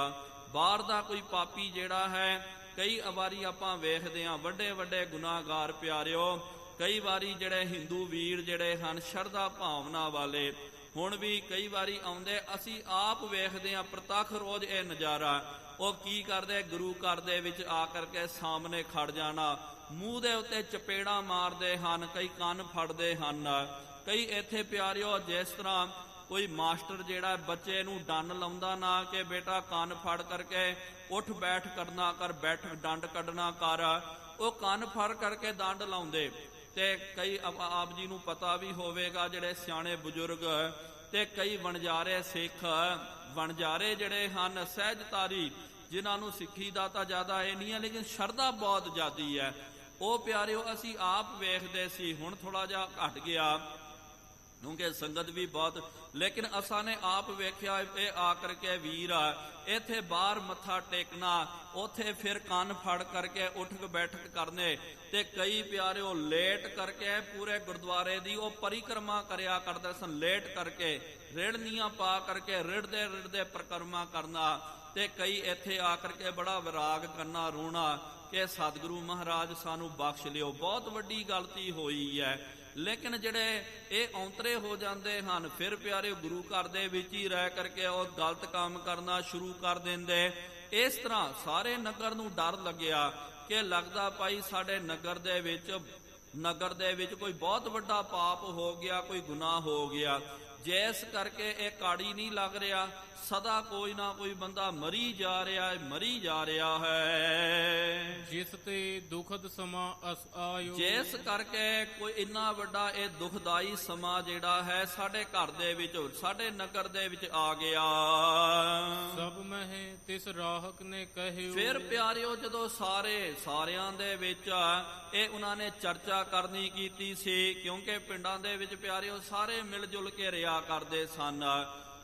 ਸਾਰੇ ਇੱਕ ਦੂਜੇ ਦੇ ਨਾਲ ਮਿਲ ਕਰਕੇ ਚਰਚਾ ਕਰਨੀ ਹੈ ਕੀ ਗੱਲ ਹੈ। ਇੰਨਾ ਪ੍ਰੇਮ ਪਿਆਰ ਭਰਾਤਰੀ ਭਾਵ ਹੁੰਦਾ ਸੀ। ਲੇਕਿਨ ਅਜੋਕੇ ਜ਼ਮਾਨੇ ਦੇ ਵਿੱਚ ਆਪਣੇ ਭਰਾਵਾਂ ਦੇ ਨਾਲ, ਪੜੋਸੀਆਂ ਦੇ ਨਾਲ ਹੀ ਆਪਣੀ ਨਹੀਂ ਬਣਦੀ ਹੈ। ਤੇ ਖੈਰ ਇਹ ਵੱਖਰਾ ਵਿਸ਼ਾ। ਤੇ ਉਹਨਾਂ ਨੇ ਕੀ ਕਰਨਾ, ਸਾਰੇ ਨਗਰ ਨਿਵਾਸੀਆਂ ਨੇ ਰਮਦਾਸ ਦੇ ਇਕੱਤਰ ਹੋ ਕਰਕੇ ਪੰਚਾਇਤ ਸਾਧਨੀ ਕੀਤੀ। ਸਾਰੇ ਬੱਚੇ ਬਜ਼ੁਰਗ ਜਿਹੜੇ ਹਨ ਕਿ ਗੱਲ ਕੀ ਹੈ, ਕਿਉਂ ਇੰਨੀ ਤਕਲੀਫ ਹੋ ਰਹੀ ਹੈ, ਕਿਉਂ ਸ਼ਹਿਰ ਦੇ ਵਿੱਚ ਨਗਰ ਦੇ ਵਿੱਚ ਹਰ ਇੱਕ ਦਿਨ ਬੰਦਾ ਮਰੀ ਜਾ ਰਿਹਾ, ਇਹ ਪੁੱਛਣ ਦੇ ਵਾਸਤੇ ਫਿਰ ਜਦੋਂ ਸਭਾ ਕੀਤੀ ਗਈ ਤੇ ਵੱਡਿਆਂ ਨੇ ਜਿਹੜੇ ਸਰਪੰਚ ਆਦਿਕ ਸਨ ਉਹਨਾਂ ਨੇ ਜਦੋਂ ਕਿਹਾ ਕਿ ਭਾਈ ਸਿੱਧਾ ਸਿੱਧਾ ਦੱਸ ਦਿਓ ਕੀ ਗੱਲ ਹੈ, ਸਾਨੂੰ ਪਤਾ ਨਹੀਂ ਚੱਲ ਰਿਹਾ ਕਿ ਤੋਂ ਕੋਈ ਗਲਤ ਕੰਮ ਹੋ ਗਿਆ, ਕੋਈ ਗੱਲ ਨਹੀਂ ਆਪਾਂ ਕੋਈ ਪਾਠ ਕਰਕੇ ਬਖਸ਼ਾ ਲਵਾਂਗੇ।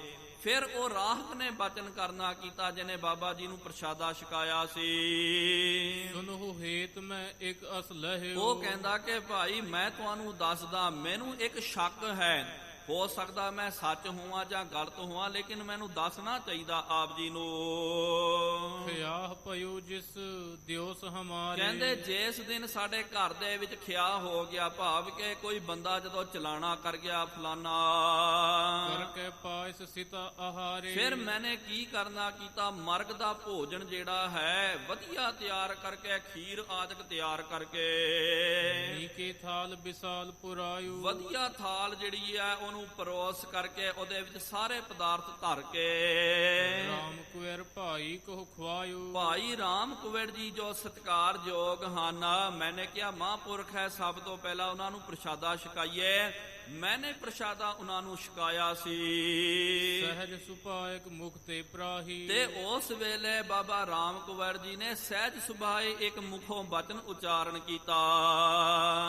ਉਹ ਗ੍ਰਾਮ ਵਿਖੇ ਨਿਤ ਖਿਆਹੀ, ਉਹਨਾਂ ਨੇ ਮੈਨੂੰ ਪੁੱਛਿਆ ਕਿ ਭਾਈ ਦੱਸ ਇਹ ਭੋਜਨ ਕਾਹਦਾ, ਕਿਸ ਨਿਮਿਤ ਕਰਾਇਆ ਹੈ? ਤੇ ਮੈਨੇ ਕਿਹਾ ਜੀ ਇਹ ਖਿਆ ਦੇ ਨਿਮਿਤ, ਇਹ ਮਰਗ ਦਾ ਭੋਜਨ ਹੈ। ਤੇ ਉਸ ਵੇਲੇ ਸੁਤੇ ਸਿੱਧੀ ਕਿਹਾ ਕੋਈ ਗੱਲ ਨਹੀਂ ਹੈ ਭਾਈ, ਸਦਾ ਇਹੋ ਜਿਹਾ ਭੋਜਨ ਪ੍ਰਾਪਤ ਹੁੰਦਾ ਰਵੇ, ਭਾਵ ਕਿ ਉਹਨਾਂ ਨੇ ਕਹਿ ਦਿੱਤਾ ਕਿ ਸਦਾ ਖਿਆ ਦਾ ਭੋਜਨ ਸਾਨੂੰ ਮਿਲਦਾ ਰਵੇ। ਤਿਨ ਕੋ ਬਾਕ ਹੇਤ ਮ੍ਰਿਤ ਕੇ, ਲੱਗਦਾ ਕਿ ਉਹਨਾਂ ਨੇ ਜੋ ਬਚਨ ਕੀਤਾ ਨਾ ਉਹ ਬਚਨ ਪੂਰਾ ਹੋ ਰਿਹਾ। ਉਹਨਾਂ ਨੇ ਕਿਹਾ ਕਿ ਖਿਆ ਦਾ ਸਾਨੂੰ ਸਦਾ ਪ੍ਰਸ਼ਾਦਾ ਪ੍ਰਾਪਤ ਹੋਵੇ।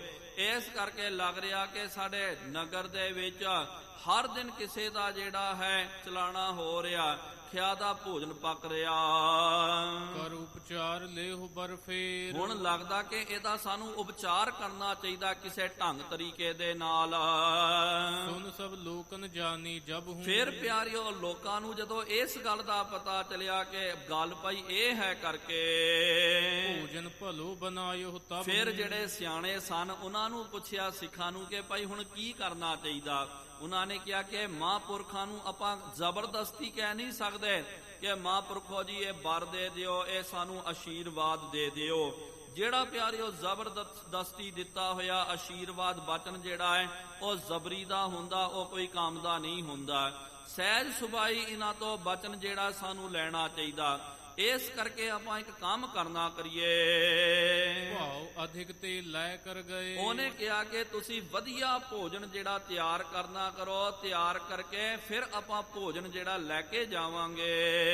ਜਿਸ ਅਸਥਾਨ ਬਿਰਾਜਤ ਪਏ, ਹੁਣ ਜਿੱਥੇ ਬਾਬਾ ਰਾਮ ਕੁਵਰ ਜੀ ਆਪਣੇ ਡੇਰੇ ਦੇ ਵਿੱਚ ਵਿਰਾਜਮਾਨ ਸਨ ਉੱਥੇ ਥਾਲ ਪਰੋਸ ਕਰਕੇ ਲੈ ਕੇ ਗਏ। ਬਿਨੈ ਠਾਨ ਅਚਵਾਏ ਆਹਾਰਾ, ਉੱਥੇ ਜਾ ਕਰਕੇ ਬੇਨਤੀ ਕਰਨੀ ਕੀਤੀ। ਬੇਨਤੀ ਕਰਕੇ ਜਦੋਂ ਉਹਨਾਂ ਨੂੰ ਪ੍ਰਸ਼ਾਦਾ ਛਕਾਇਆ ਗਿਆ, ਨਾਨਾ ਰਸ ਮੈਂ ਸਵਾਦ ਉਦਾਰਾ, ਨਾਨਾ ਰਸ ਦਾ ਭੋਜਨ ਸੀ, ਬੜਾ ਸੁਸਵਾਦੂ ਭੋਜਨ ਸੀ। ਹਾਥ ਜੋਰ ਠਾਂਡੇ ਢਿਗ ਰਹੇ, ਜਦੋਂ ਵਧੀਆ ਬਾਬਾ ਜੀ ਨੇ ਪ੍ਰਸ਼ਾਦਾ ਛਕ ਲਿਆ, ਸਾਰਿਆਂ ਨੇ ਸੇਵਾ ਕੀਤੀ ਤੇ ਨਾਲ ਹੱਥ ਜੋੜ ਕੇ ਹੱਥ ਬੰਨ ਕੇ ਖੜੋਤੇ ਹੋਏ ਹਨ। ਅਚ ਭੋਜਨ ਭਾਈ ਬਚ ਕਹੇ, ਜਦੋਂ ਪ੍ਰਸ਼ਾਦਾ ਛਕ ਲਿਆ ਹੱਥ ਸੁੱਚੇ ਕਰਕੇ ਭਾਈ ਜੀਆਂ ਨੇ ਬਚਨ ਕੀਤਾ ਹੈ। ਇਸ ਕਾਰਨ ਤੇ ਰੁਚਿਰ ਆਹਾਰਾ, ਭਾਈ ਜੀ ਨੇ ਬਚਨ ਕੀਤਾ ਕਿ ਭਾਈ ਦੱਸਣਾ ਕਰੋ ਇਹ ਵਧੀਆ ਪ੍ਰਸ਼ਾਦਾ ਕਿਸ ਨਿਮਿਤ ਆਪ ਜੀ ਨੇ ਕਰਦਾ ਕੀਤਾ ਸਾਨੂੰ ਖਵਾਇਆ। ਕਰ ਅਚਵਾਇਓ ਸਵਾਦ ਉਦਾਰਾ, ਬਹੁਤ ਵਧੀਆ ਸੁਸਵਾਦੂ ਭੋਜਨ ਹੈ ਜੋ ਆਪ ਜੀ ਨੇ ਛਕਾਇਆ ਹੈ। ਰਾਹਕ ਸੁਨਤ ਗਿਰਾ ਮੁਖ ਪ੍ਰਾਹੀ, ਉਹ ਰਾਹਕ ਨਗਰ ਨਿਵਾਸੀਆਂ ਨੇ ਕੀ ਕਰਨਾ ਕੀਤਾ, ਸੁਣਦਿਆਂ ਸਾਰੀ ਉਹਨਾਂ ਨੇ ਬਚਨ ਕੀਤਾ। ਸ਼ਾਦੀ ਹੁਤੀ ਗ੍ਰਾਮ ਕੇ ਮਾਹੀ। ਕਹਿਣ ਲੱਗੇ ਬਾਬਾ ਜੀ ਨਗਰ ਦੇ ਵਿੱਚ ਕਿਸੇ ਦੇ ਘਰ ਦੇ ਵਿੱਚ ਸ਼ਾਦੀ ਸੀ, ਖੁਸ਼ੀ ਦਾ ਕੰਮ ਸੀ, ਜਾਂ ਤੇ ਰੁਚਿਰ ਆਹਾਰ ਚਾਵਾ। ਇਸ ਕਰਕੇ ਉਹਨਾਂ ਨੇ ਕਿਹਾ ਕਿ ਭਾਈ ਸ਼ਾਦੀ ਦਾ ਘਰ ਹੈ, ਸਭ ਤੋਂ ਪਹਿਲਾ ਥਾਲ ਜਿਹੜਾ ਬਾਬਾ ਜੀ ਦੇ ਵਾਸਤੇ ਕੱਢਿਆ ਜਾਵੇ। ਇਹ ਸ਼ਾਦੀ ਦਾ ਜਿਹੜਾ ਪ੍ਰਸ਼ਾਦਾ ਭੋਜਨ ਜਿਹੜਾ ਹੈ ਸਭ ਤੋਂ ਪਹਿਲੇ ਤਿਆਰ ਕਰਕੇ ਆਪ ਜੀ ਦੇ ਕੋਲ ਲੈ ਕੇ ਆਏ ਹਨ। ਤੁਮ ਤੇ ਚਾਹਤ ਸੁਖ ਉਪਜਾਵਾ। ਆਪ ਜੀ ਤੋਂ ਬਾਬਾ ਜੀ ਇਹ ਸੁਖ ਉਪਜਾਵਾ, ਇਹ ਬੇਨਤੀ ਕਰਨਾ ਚਾਹੁੰਦੇ ਕਿ ਆਪ ਜੀ ਬਚਨ ਕਰਨਾ ਕਰੋ ਕਿ ਸਦਾ ਉਹਨਾਂ ਦੇ ਘਰ ਦੇ ਵਿੱਚ ਨਗਰ ਦੇ ਵਿੱਚ ਸੁਖਾਂ ਦੀ ਵਸੋ ਰਵੇ। ਬਹਿਸ ਕਹਿਓ ਉੱਤਮ ਵਰਤਿਨੈ। ਉਸ ਵੇਲੇ ਬਾਬਾ ਰਾਮ ਕੁਵੈਰ ਜੀ, ਕਿਉਂਕਿ ਪਿਆਰਿਓ ਕੋਈ ਵਲ ਛਲ ਨਹੀਂ ਹੈ, ਸਹਿਜ ਸੁਭਾਈ ਪ੍ਰਸੰਨ ਹੋ ਕਰਕੇ ਉਹਨਾਂ ਨੇ ਬਚਨ ਉਚਾਰਨ ਕੀਤਾ। ਭੋਜਨ ਅਚਿਓ ਸਵਾਦ ਕੇ ਸਨੈ। ਭਾਈ ਜੀ ਕਹਿਣ ਲੱਗੇ ਭਾਈ ਬਹੁਤ ਵਧੀਆ ਪ੍ਰਸ਼ਾਦਾ ਤੁਸਾਂ ਨੇ ਸਵਾਦ ਦੇ ਸਨੇ ਭਾਵ ਕੇ ਸੁਸਵਾਦੂ ਭੋਜਨ ਸਾਨੂੰ ਛਕਾਇਆ ਹੈ। ਜਾਂ ਤੇ ਗ੍ਰਾਮ ਵਿਖੇ ਨਿਤ ਸ਼ਾਦੀ। ਇਸ ਕਰਕੇ ਭਾਈ ਨਿਤ ਗ੍ਰਾਮ ਦੇ ਵਿੱਚ ਨਿਤ ਸ਼ਾਦੀ ਹੁੰਦੀ ਰਵੇ। ਹੋਏ ਆਗੇ ਨਿਤ ਕਰਹੁ ਆਬਾਦੀ। ਤੇ ਹੁਣ ਇਸ ਤਰ੍ਹਾਂ ਗ੍ਰਾਮ ਦੀ ਨਗਰ ਦੀ ਆਬਾਦੀ ਵੀ ਵੱਧਦੀ ਜਾਵੇਗੀ, ਭਾਵ ਕਿ ਸ਼ਾਦੀ ਹੋਵੇਗੀ, ਉਸ ਤੋਂ ਬਾਅਦ ਨਵੀਂ ਪੀੜ੍ਹੀ ਦਾ ਜਨਮ ਹੋਵੇਗਾ, ਸੰਤਾਨ ਦੀ ਉਤਪਤੀ ਹੋਵੇਗੀ ਤੇ ਸਾਨੂੰ ਪ੍ਰਸ਼ਾਦਾ ਪ੍ਰਾਪਤ ਹੋਵੇਗਾ। ਇਹ ਉਹਨਾਂ ਨੇ ਸਹਿਜ ਸੁਭਾਏ ਬਚਨ ਕੀਤਾ। ਸੁਨ ਕੇ ਸਭਨ ਨਮੋ ਕੀ। ਸੁਣ ਕਰਕੇ ਸਾਰੇ ਨਗਰ ਨਿਵਾਸੀਆਂ ਨੇ ਤੁਰੰਤ ਨਮਸਕਾਰ ਕੀਤੀ ਹੈ। ਮ੍ਰਿਤਕਨ ਮਨਹੁ ਅਮੀ ਪ੍ਰਿਯ ਸ਼ਰਾਨ। ਫਿਰ ਮ੍ਰਿਤਕਨ ਮਨਹੁ ਭਾਵ ਕੇ ਕਬੀਰਾ ਜੀ ਕਹਿੰਦੇ ਕੋਈ ਮਰਿਆ ਹੋਇਆ ਬੰਦਾ, ਉਹਨੂੰ ਜਾ ਕਰਕੇ ਤੁਸੀਂ ਅੰਮ੍ਰਿਤ ਛਕਾ ਦਿਓ, ਅੰਮ੍ਰਿਤ ਦੇ ਦਿਓ। ਉਹ ਮਰਿਆ ਜਿਹੜਾ ਹੈ ਫਿਰ ਮਰਦਾ ਬਹੁਰ ਜਵਾਇਆ, ਉਹ ਫਿਰ ਤੋਂ ਜੀਵਿਤ ਹੋ ਉੱਠਦਾ ਹੈ। ਇਸ ਤਰ੍ਹਾਂ ਸਾਰੇ ਨਗਰ ਦੇ ਲੋਕ ਬੜੇ ਦੁਖੀ ਸਨ। ਤੇ ਜਦੋਂ ਪਿਆਰਿਓ ਸਿਲਸਿਲੇਵਾਰ ਜਦੋਂ ਮੌਤਾਂ ਹੋਣ ਲੱਗੀਆਂ, ਲੋਕਾਂ ਦੇ ਮਨ ਦੇ ਵਿੱਚ ਭੈ ਵੀ ਪੈਦਾ ਹੋ ਗਿਆ, ਡਰ ਵੀ ਪੈਦਾ ਹੋ ਗਿਆ ਕਿ ਭਾਈ ਨਗਰ ਦੇ ਵਿੱਚ ਹਰ ਘਰ ਦੇ ਵਿੱਚੋਂ ਕੋਈ ਚਲਾਣਾ ਕਰ ਰਿਹਾ, ਮਤਾ ਕਿਤੇ ਅਸੀਂ ਨਾ ਮਰ ਜਾਈਏ। ਹੁਣ ਵੀ ਕਿਉਂਕਿ ਪਿਆਰਿਓ ਮੌਤ ਦਾ ਡਰ ਜਿਹੜਾ ਸਾਰਿਆਂ ਨੂੰ ਹੁੰਦਾ ਹੈ ਤੇ ਜ਼ਿਆਦਾ ਕਰਕੇ ਮਨੁੱਖ ਨੂੰ ਸਭ ਤੋਂ ਜ਼ਿਆਦਾ ਇਹ ਡਰ ਪ੍ਰਾਪਤ ਹੁੰਦਾ ਹੈ। ਅੱਜ ਆਪਾਂ ਵੇਖਦੇ ਹਾਂ ਜਿਹੜੀ ਬਿਮਾਰੀ ਹੈ, ਆ ਵਾਇਰਸ ਜਿਹੜਾ ਚੱਲ ਰਿਹਾ, ਕਈ ਵਾਰੀ ਕਈ ਲੋਕ ਪਿਆਰਿਓ ਇੰਨੇ ਡਰੇ ਹੋਏ ਹਨ। ਅੱਜ ਇਸ ਤੋਂ ਪਹਿਲਾਂ ਵੀ ਕਿੰਨੀ ਵਾਰੀ ਆਪਾਂ ਨੂੰ ਸਾਲ ਦੇ ਹਰ ਮਹੀਨੇ ਦੇ ਵਿੱਚ ਸਰਦੀ, ਜ਼ੁਕਾਮ, ਖਾਂਸੀ, ਬੁਖਾਰ ਆਦਿਕ ਤਕਰੀਬਨ ਪਿਆਰਿਓ ਹਰ ਕਿਸੇ ਵਿਅਕਤੀ ਨੂੰ ਹੁੰਦੀ ਸੀ, ਲੇਕਿਨ ਆਪਾਂ ਜ਼ਿਆਦਾ ਪਰਵਾਹ ਨਹੀਂ ਕਰਦੇ। ਲੇਕਿਨ ਐਤਕੀ ਹੁਣ ਕੀ ਹੋ ਰਿਹਾ, ਇਹ ਬਿਮਾਰੀ ਜਿਹੜੀ ਚੱਲ ਰਹੀ ਹੈ, ਥੋੜਾ ਵੀ ਕਿ ਇਹਨੂੰ ਕਫ ਬਣ ਕੇ ਆਵੇ, ਸਰਦੀ ਖਾਂਸੀ ਜ਼ੁਕਾਮ ਹੋ ਜਾਵੇ, ਭਾਵੇਂ ਕੁਝ ਹੋਵੇ ਜਾਂ ਨਾ ਹੋਵੇ, ਉਂਝ ਬੰਦਾ ਡਰ ਜਾਂਦਾ। ਤੁਸੀਂ 4 ਬੰਦਿਆਂ ਦੇ ਅੱਗੇ ਥੋੜਾ ਜਿਹਾ ਖੰਗੂੜਾ ਲਿਓ, ਸਾਰੇ ਸ਼ੱਕ ਦੀ ਨਿਗਾਹ ਦੇ ਨਾਲ ਤੁਹਾਨੂੰ ਵੇਖਣਗੇ ਕਿ ਪਤਾ ਨਹੀਂ ਜੀ ਇਹਨੂੰ ਕਰੋਨਾ ਤਾਂ ਨਹੀਂ ਹੋਇਆ। ਤੇ 4 ਬੰਦਿਆਂ ਦੇ ਸਾਹਮਣੇ ਤੁਸੀਂ ਛਿੱਕ ਮਾਰ ਦਿਓ, ਬੰਦੇ ਇਹਨੇ ਡਰੇ ਹੋਏ ਉਸੇ ਵੇਲੇ ਡਰ ਰਹੇ ਹਨ, ਉਹਨਾਂ ਨੂੰ ਲੱਗ ਰਿਹਾ ਕਿ ਪਤਾ ਨਹੀਂ ਜੀ ਇਹਨੂੰ ਕੀ ਬਿਮਾਰੀ ਹੈ। ਬੁਖਾਰ ਤਾਂ ਪਿਆਰਿਓ ਆਮ ਬੰਦੇ ਨੂੰ ਤਾਂ ਉਂਝ ਹੀ ਆ ਜਾਂਦਾ, ਲੇਕਿਨ ਬੰਦੇ ਦਾ ਡਰ ਦੇਖੋ। ਅੱਜ ਆਪਾਂ ਜੇ ਦਵਾਖਾਨਿਆਂ ਦੇ ਵਿੱਚ ਜਾਂਦੇ ਹਾਂ, ਭਾਵੇਂ ਜੋ ਮਰਜੀ ਤੁਹਾਨੂੰ ਬਿਮਾਰੀ ਹੋਵੇ, ਰੋਗ ਹੋਵੇ, ਡਾਕਟਰਾਂ ਨੇ ਵੀ ਕੀ ਕਰਨਾ ਕੀਤਾ, ਬਾਹਰੀ ਜਿਹੜਾ ਉਹਨਾਂ ਨੇ ਇੱਕ ਬੰਦੇ ਨੂੰ ਲਾ ਛੱਡਿਆ ਹੈ, ਉਹ ਤੁਹਾਡਾ ਟੈਂਪਰੇਚਰ ਜਿਹੜਾ ਉਹਦੀ ਗਿਣਤੀ ਕਰਦਾ, ਤੇ ਜਦੋਂ ਤੁਹਾਨੂੰ ਬੁਖਾਰ ਹੈ ਤੇ ਉਸੇ ਵੇਲੇ ਕਹਿ ਦਿੰਦਾ ਕਿ ਭਾਈ ਤੂੰ ਸਾਡੇ ਕੋਲ ਨਾ, ਤੈਨੂੰ ਬੁਖਾਰ ਹੈ ਦੂਜੇ ਦਵਾਖਾਨੇ ਵਿੱਚ ਜਾ, ਜਿੱਥੇ ਕੋਵਿਡ ਦਾ ਜਿਹੜਾ ਉੱਥੇ ਉਹ ਚੈੱਕਅਪ ਕਰਾ ਕੇ ਲੈ ਕੇ ਆ।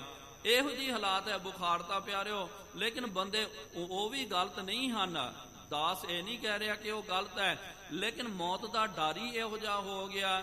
ਉਹਨਾਂ ਨੂੰ ਇਹੋ ਜਿਹਾ ਇਸ ਤਰ੍ਹਾਂ ਪ੍ਰਤੀਤ ਹੋ ਰਿਹਾ ਕਿ ਪਤਾ ਨਹੀਂ ਕੋਈ ਜਿਹੜਾ ਬੁਖਾਰ ਵਾਲਾ ਬੰਦਾ ਹੋ ਸਕਦਾ ਜਾਂ ਨਹੀਂ ਹੋ ਸਕਦਾ। ਜੇ ਉਹਨੂੰ ਬਿਮਾਰੀ ਹੋਵੇ, ਜੇ ਸਾਡੇ ਸੰਪਰਕ ਦੇ ਵਿੱਚ ਆ ਗਿਆ ਤੇ ਸਾਨੂੰ ਵੀ ਲੱਗ ਜਾਵੇਗੀ। ਇਹ ਬੰਦੇ ਦਾ ਡਰ ਹੀ ਜਿਹੜਾ ਪਿਆਰਿਓ ਬੰਦੇ ਨੂੰ ਖਾ ਜਾਂਦਾ। ਕਹਿੰਦੇ ਨਾ ਬਿਮਾਰੀ ਕਰਕੇ ਬੰਦੇ ਥੋੜੇ ਮਰਦੇ ਹਨ, ਤੇ ਬਿਮਾਰੀ ਦੇ ਡਰ ਕਰਕੇ ਬਹੁਤ ਜ਼ਿਆਦਾ ਬੰਦੇ ਜਿਹੜੇ ਬਿਮਾਰ ਹੋ ਜਾਂਦੇ, ਮਰ ਜਾਂਦੇ ਹਨ। ਕਈ ਜਿਹੜੇ ਉਹ ਪਿਆਰਿਓ ਨਿਰਭੀਕ ਹੋ ਕਰਕੇ ਵਿਚਰ ਰਹੇ, ਕੋਈ ਉਹਨਾਂ ਨੂੰ ਡਰ ਨਹੀਂ ਹੈ। ਹੁਣ ਆਪਾਂ ਨੇ ਵੇਖਿਆ ਕਿ ਆ ਕਰੋਨਾ ਵਾਇਰਸ ਜਿਹੜਾ ਚੱਲ ਰਿਹਾ, ਇੱਕ ਪਿਆਰਿਓ ਰਿਸਰਚ ਕਰਨ ਦੀ ਵੀ ਲੋੜ ਹੈ। ਜ਼ਿਆਦਾ ਕਰਕੇ ਇਹ ਲੋਕਾਂ ਨੂੰ ਲੱਗ ਰਿਹਾ ਜਿਹੜੇ ਛਕਣ ਛਕਾਉਣ ਵਾਲੇ ਤਕੜੇ ਘਰਾਂ ਦੇ ਅਮੀਰ ਘਰਾਂ ਦੇ ਲੋਕ ਆ। ਲੇਕਿਨ ਆਪ ਜੀ ਦੇਖੋ ਜਿਹੜੇ ਗਰੀਬ ਗੁਰਬਾ ਜਿਹੜਾ ਹੈ ਉਹਨਾਂ ਨੂੰ ਪਿਆਰਿਓ ਕਦੇ ਬਿਮਾਰੀ ਹੋ ਸਕਦਾ ਉਹਨਾਂ ਨੂੰ ਆ ਕੇ ਵੀ ਚਲੇ ਗਈ, ਉਹਨਾਂ ਨੂੰ ਪਤਾ ਹੀ ਨਹੀਂ ਚੱਲਿਆ।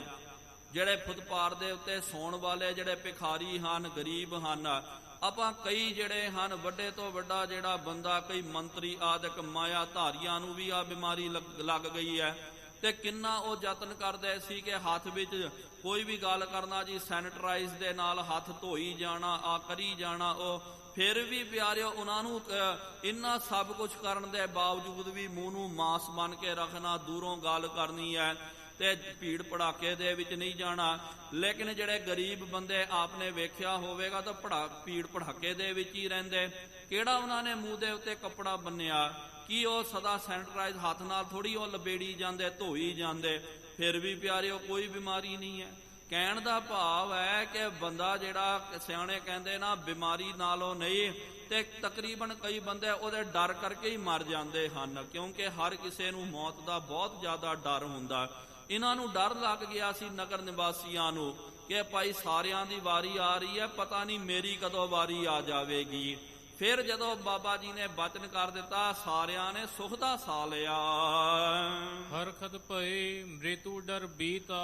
ਬੜੇ ਪ੍ਰਸੰਨ ਹੋ ਗਏ। ਕਵੀ ਰਾਜ ਜੀ ਕਹਿੰਦੇ ਮੌਤ ਦਾ ਜਿਹੜਾ ਡਰ ਲੱਗ ਗਿਆ ਸੀ ਨਾ, ਉਹ ਡਰ ਉਹਨਾਂ ਦਾ ਖਤਮ ਹੋ ਗਿਆ। ਹੋਣ ਲਗੀ ਸ਼ਾਦੀ ਮੁਦ ਚੀਤਾ। ਫਿਰ ਉਸ ਤੋਂ ਬਾਅਦ ਦੇਖੋ ਬਾਬਾ ਜੀ ਦਾ ਬਚਨ, ਜਦੋਂ ਉਹਨਾਂ ਨੇ ਔੜ ਦਾ ਭੋਜਨ ਜਿਹੜਾ ਖਿਆ ਦਾ ਭੋਜਨ ਛਕਾਇਆ ਤੇ ਸਦਾ ਪਿਆਰਿਓ ਉੱਥੇ ਮਰਗੀ ਹੁੰਦੇ ਰਹਿੰਦੇ ਸਨ, ਕੋਈ ਨਾ ਕੋਈ ਬੰਦਾ ਮਰਦਾ ਸੀ। ਫਿਰ ਦੂਜੀ ਵਾਰੀ ਉਹਨਾਂ ਨੇ ਜਿਹੜਾ ਬਚਨ ਕੀਤਾ ਕਿ ਰੋਜ਼ ਖੁਸ਼ੀ ਦਾ, ਅਸਲ ਦੇ ਵਿੱਚ ਸ਼ਾਦੀ ਜਿਹੜੀ ਹੈ, ਸ਼ਾਦੀ ਦਾ ਮਤਲਬ ਆਪਾਂ ਇਹ ਬਣ ਰਿਹਾ ਵਿਵਾਹ ਕਾਰਜ ਜਿਹੜਾ ਹੈ ਕਿ ਭਾਈ ਆ ਵਿਵਾਹ ਕਾਰਜ ਹੋ ਰਿਹਾ, ਉਹਨੂੰ ਆਪਾਂ ਕਹਿ ਦਿੰਦੇ ਆ ਕਿ ਭਾਈ ਸ਼ਾਦੀ ਹੈ। ਲੇਕਿਨ ਅਸਲ ਦੇ ਵਿੱਚ ਪਿਆਰਿਓ ਸ਼ਾਦੀ ਦਾ ਸ਼ਾਬਦਿਕ ਅਰਥ ਹੈ ਖੁਸ਼ੀ। ਸ਼ਾਦੀ ਦਾ ਮਤਲਬ ਹੁੰਦਾ ਖੁਸ਼ੀ, ਲੇਕਿਨ ਖੁਸ਼ੀ ਸਿਰਫ ਵਿਆਹ ਦੇ ਮੌਕੇ ਤੇ ਥੋੜੀ ਖੁਸ਼ੀ ਹੁੰਦੀ ਹੈ। ਕਿਹਦਾ ਘਰ ਬਣ ਗਿਆ ਉਹ ਵੀ ਖੁਸ਼ ਹੈ, ਕਿਹਦਾ ਜਨਮ ਦਿਨ ਆਇਆ ਉਹ ਵੀ ਬੰਦਾ ਖੁਸ਼ੀ ਮਨਾਉਂਦਾ, ਉਹਦੇ ਘਰ ਦੇ ਵਿੱਚ ਵੀ ਸ਼ਾਦੀ ਹੈ। ਕਿਹਦਾ ਫਿਰ ਪਿਆਰਿਓ ਕੋਈ ਕੰਮ ਹੋ ਜਾਵੇ ਉਹ ਵੀ ਤਾਂ ਖੁਸ਼ੀ ਹੈ, ਕਿਹਦੀ ਫਸਲ ਪੱਕ ਗਈ ਉਹਦੇ ਵਾਸਤੇ ਵੀ ਤਾਂ ਸ਼ਾਦੀ ਹੈ। ਇੱਥੇ ਬਚਨ ਆਇਆ ਸ਼ਾਦੀ ਦਾ ਭੋਜਨ, ਭਾਵ ਕਿ ਖੁਸ਼ੀ ਦਾ ਭੋਜਨ। ਪਹਿਲੇ ਮਰਗ ਦਾ ਸੋਗ ਦਾ ਭੋਜਨ ਇਹ ਕੀਤਾ, ਫਿਰ ਬਾਬਾ ਜੀ ਨੇ ਬਚਨ ਕੀਤਾ ਕਿ ਨਿਤ ਭਾਈ ਸ਼ਾਦੀ ਹੋਵੇਗੀ, ਭਾਵ ਕਿ ਨਗਰ ਦੇ ਵਿੱਚ ਖੁਸ਼ੀਆਂ ਹੋਣਗੀਆਂ ਤੇ ਫਿਰ ਇਹ ਭੋਜਨ ਸਾਨੂੰ ਪ੍ਰਾਪਤ ਹੋਵੇਗਾ। ਉਸ ਤੋਂ ਬਾਅਦ ਫਿਰ ਨਿਤ ਪਿਆਰਿਓ ਹਰ ਕਿਸੇ ਦੇ ਘਰ ਦੇ ਵਿੱਚ, ਕਿਹਦੇ ਘਰ ਦੇ ਵਿੱਚ ਬੱਚੇ ਨੇ ਜਨਮ ਲਿਆ, ਕਿਹਦਾ ਵਿਵਾਹ ਕਾਰਜ ਹੋ ਰਿਹਾ, ਕੋਈ ਨਵਾਂ ਮਕਾਨ ਬਣਾ ਰਿਹਾ, ਕਿਹਦਾ ਜਨਮ ਦਿਨ ਆ ਰਿਹਾ, ਨਿਤ ਖੁਸ਼ੀਆਂ ਹੋ ਰਹੀਆਂ। ਇਸ ਪ੍ਰਕਾਰ ਸ਼੍ਰੀ ਮੁਖ ਤੇ ਜੈਸੇ। ਇਸ ਤਰ੍ਹਾਂ ਦੇਖੋ ਉਹਨਾਂ ਨੇ ਜੋ ਬਚਨ ਕੀਤਾ, ਨਿਕਸਹਿ ਫੁਰਹਿ ਸੋ ਤਤ ਛਿਨ ਤੈਸੇ। ਜੋ ਉਹਨਾਂ ਨੇ ਬਚਨ ਕੀਤਾ ਨਾ, ਉਹ ਬਚਨ ਜਿਹੜਾ ਤਤਕਾਲ ਹੋਏ ਆਵੇ, ਤਤਕਾਲ ਉਹ ਬਚਨ ਪੂਰਾ ਹੋ ਰਿਹਾ ਸੀ। ਕਹਿਲ ਕਰਨ ਮਹਿ ਰਾਮਾ ਦਾ। ਉਹਨਾਂ ਦਾ ਜਿਹੜਾ ਟਹਿਲੂਆ ਜਿਹੜਾ ਸੀ, ਭਾਵ ਕਿ ਸੇਵਾਦਾਰ ਜੋ ਨਿਕਟਵਰਤੀ ਸੇਵਕ, ਉਹਦਾ ਨਾਮ ਹੈ ਰਾਮਾਦਾਸ। ਨਿਤ ਪ੍ਰਤ ਸੇਵਤ ਰਹੇ ਸੁਪਾ। ਨਿਤ ਪ੍ਰਤ ਉਹ ਬਾਬਾ ਜੀ ਦੀ ਸੇਵਾ ਕਰਿਆ ਕਰਦਾ ਸੀ, ਭਾਈ ਰਾਮ ਕੁਵਰ ਜੀ ਦੀ। ਸੰਗਤ ਬੜੀ ਭੇਟ ਕਹੁ ਲਿਆਵੈ। ਸੰਗਤਾਂ ਜਿਹੜੀਆਂ ਹਨ ਬਹੁਤ ਜ਼ਿਆਦੀਆਂ ਭੇਟਾਵਾਂ ਜਿਹੜੀਆਂ ਹਨ ਚੜ੍ਹ ਚੜਾਵਾ ਲਿਆ ਕਰਕੇ ਚੜਾਉਂਦੀਆਂ।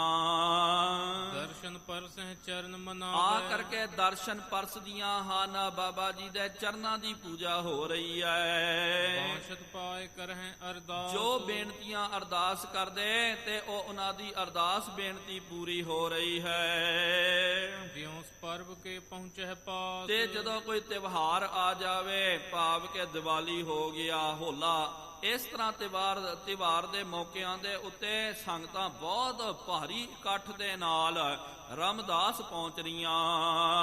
ਦੋਹਰਾ ਜੋ ਬੁੱਢੇ ਰਾਮਦਾਸ ਕੇ ਗ੍ਰਾਮ ਬਿਦਤ ਬਹੁ ਦੇਸ਼। ਕਵੀ ਰਾਜ ਜੀ ਦੱਸਦੇ ਹਨ ਬਾਬਾ ਬੁੱਢਾ ਸਾਹਿਬ ਜੀ ਦੀ ਅੰਸ ਬੰਸ, ਜੋ ਰਾਮਦਾਸ ਨਗਰ ਜਿਹੜਾ ਅੱਜ ਵੀ ਪਿਆਰਿਓ ਤਕਰੀਬਨ ਅੰਮ੍ਰਿਤਸਰ ਸਾਹਿਬ ਤੋਂ 35-40 ਕਿਲੋਮੀਟਰ ਦੀ ਵਿੱਥ ਦੇ ਉੱਤੇ ਇਹ ਨਗਰ ਵੱਜਦਾ ਹੈ ਰਾਮਦਾਸ।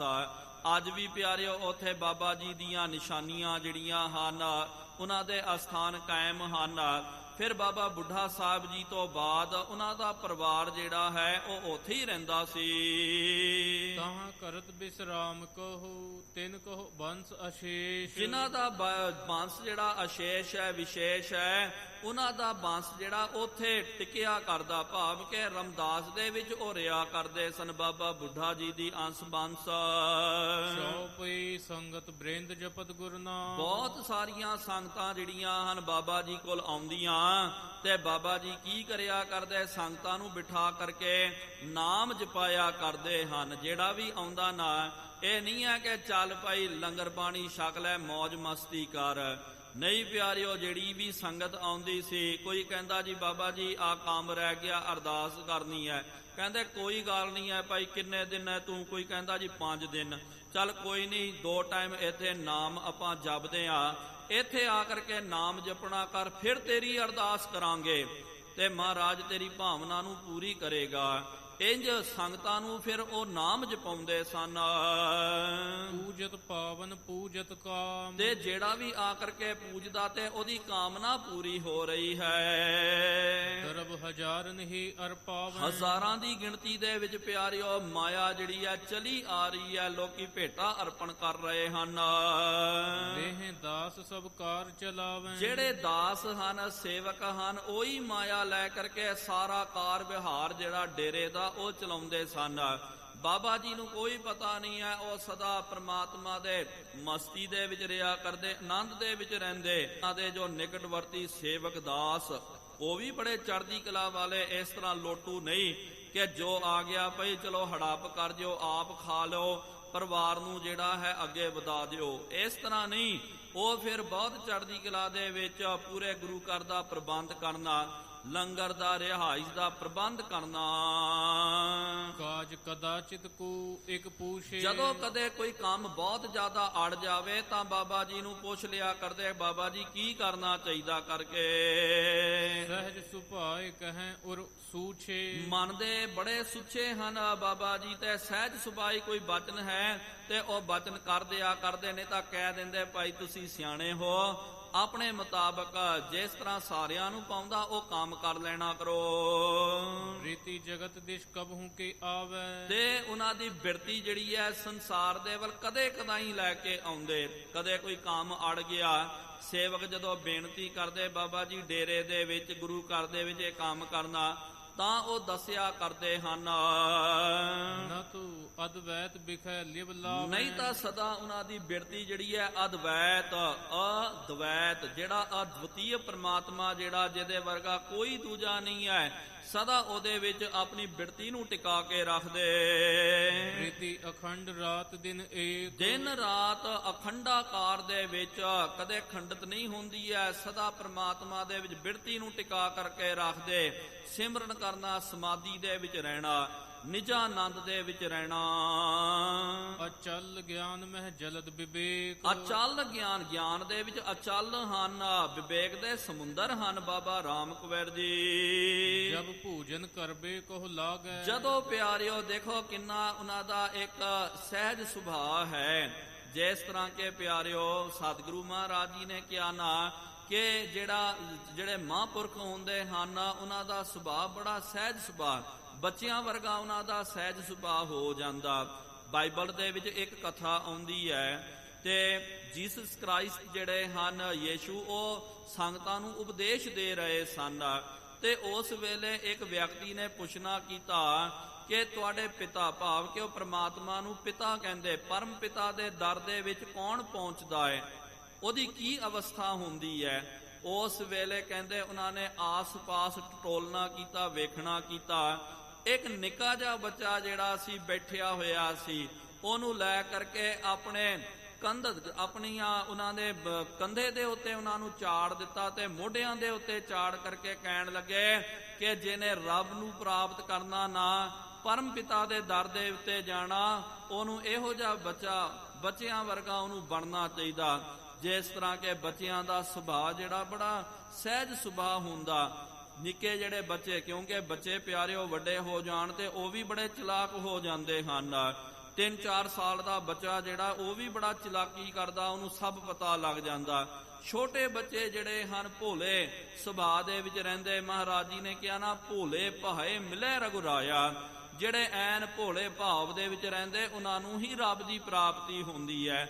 ਇਸ ਤਰ੍ਹਾਂ ਸਹਿਜ ਉਹਨਾਂ ਦਾ ਸੁਭਾਅ ਹੈ। ਜਾਵਦ ਥਾਲ ਰਹਿਓ ਰਹਿ ਆਗੇ, ਜਦੋਂ ਉਹਨਾਂ ਦੇ ਅੱਗੇ ਥਾਲ ਰੱਖ ਦਿੰਦੇ ਹਨ, ਜਦੋਂ ਤੱਕ ਥਾਲ ਅੱਗੇ ਹੁੰਦਾ, ਤਾਵਦ ਅਚਿਓ ਜਾਹੇ ਪੁਨ ਕਹੈ, ਉਹਨਾਂ ਨੂੰ ਫਿਰ ਪਤਾ ਹੀ ਨਹੀਂ ਲੱਗਦਾ। ਸਹਿਜ ਸੁਭਾਈ ਰਸ ਲੈ ਲੈ ਕਰਕੇ ਪ੍ਰਸ਼ਾਦਾ ਛਕਣਾ। ਓ ਰਾਮਾ ਤੂੰ ਕਿਸ ਥਲ ਅਹੈ, ਫਿਰ ਜਦੋਂ ਪ੍ਰਸ਼ਾਦਾ ਛਕਦੇ ਨਾ ਤੇ ਆਪਣੇ ਸੇਵਕ ਨੂੰ ਬੁਲਾਉਂਦੇ ਕਿ ਰਾਮਾ ਭਾਈ ਤੂੰ ਕਿੱਥੇ ਆ? ਇੱਥੇ ਆ ਭਾਈ। ਆਵਹਿ ਪਾਸ ਪਰਖ ਕਰ ਕਹੋ, ਤੂੰ ਆ ਕਰਕੇ ਤੂੰ ਪਰਖ ਕਰਕੇ ਦੱਸਣਾ ਕਰ। ਅਚਹਿ ਆਹਾਰ ਜੋ ਨਿਤ ਤੂੰ ਲਹੋ, ਜਿੰਨਾ ਅਸੀਂ ਰੋਜ਼ ਪ੍ਰਸ਼ਾਦਾ ਛਕਦੇ ਉਨਾ ਪ੍ਰਸ਼ਾਦਾ ਅਸੀਂ ਛਕ ਲਿਆ ਕਿ ਨਹੀਂ ਛਕਿਆ, ਤੂੰ ਆ ਕਰਕੇ ਸਾਨੂੰ ਦੱਸਣਾ ਕਰ। ਦੇਖੋ ਕਿਸ ਤਰ੍ਹਾਂ ਪਿਆਰਿਓ ਉਹਨਾਂ ਦਾ ਇੱਕ ਸਹਿਜ ਸੁਭਾਅ ਹੈ। ਉਮਰ ਕਰਕੇ ਪਿਆਰਿਓ ਬਹੁਤ ਵਡੇਰੀ ਉਮਰ ਹੈ, ਤਕਰੀਬਨ 80-90 ਸਾਲ ਦੇ 100 ਸਾਲ ਦੇ ਕਰੀਬ ਦੀ ਪਿਆਰਿਓ ਇਹ ਘਟਨਾ ਚੱਲ ਰਹੀ ਹੈ, ਸਾਖੀਆਂ ਚੱਲ ਰਹੀਆਂ। ਇਹੋ ਜਿਹਾ ਸਹਿਜ ਸੁਭਾਅ ਹੈ, ਕੋਈ ਪਿਆਰਿਓ ਵਾਲਸ਼ਲ ਨਹੀਂ ਹੈ, ਕੋਈ ਫਰੇਬ ਨਹੀਂ ਹੈ।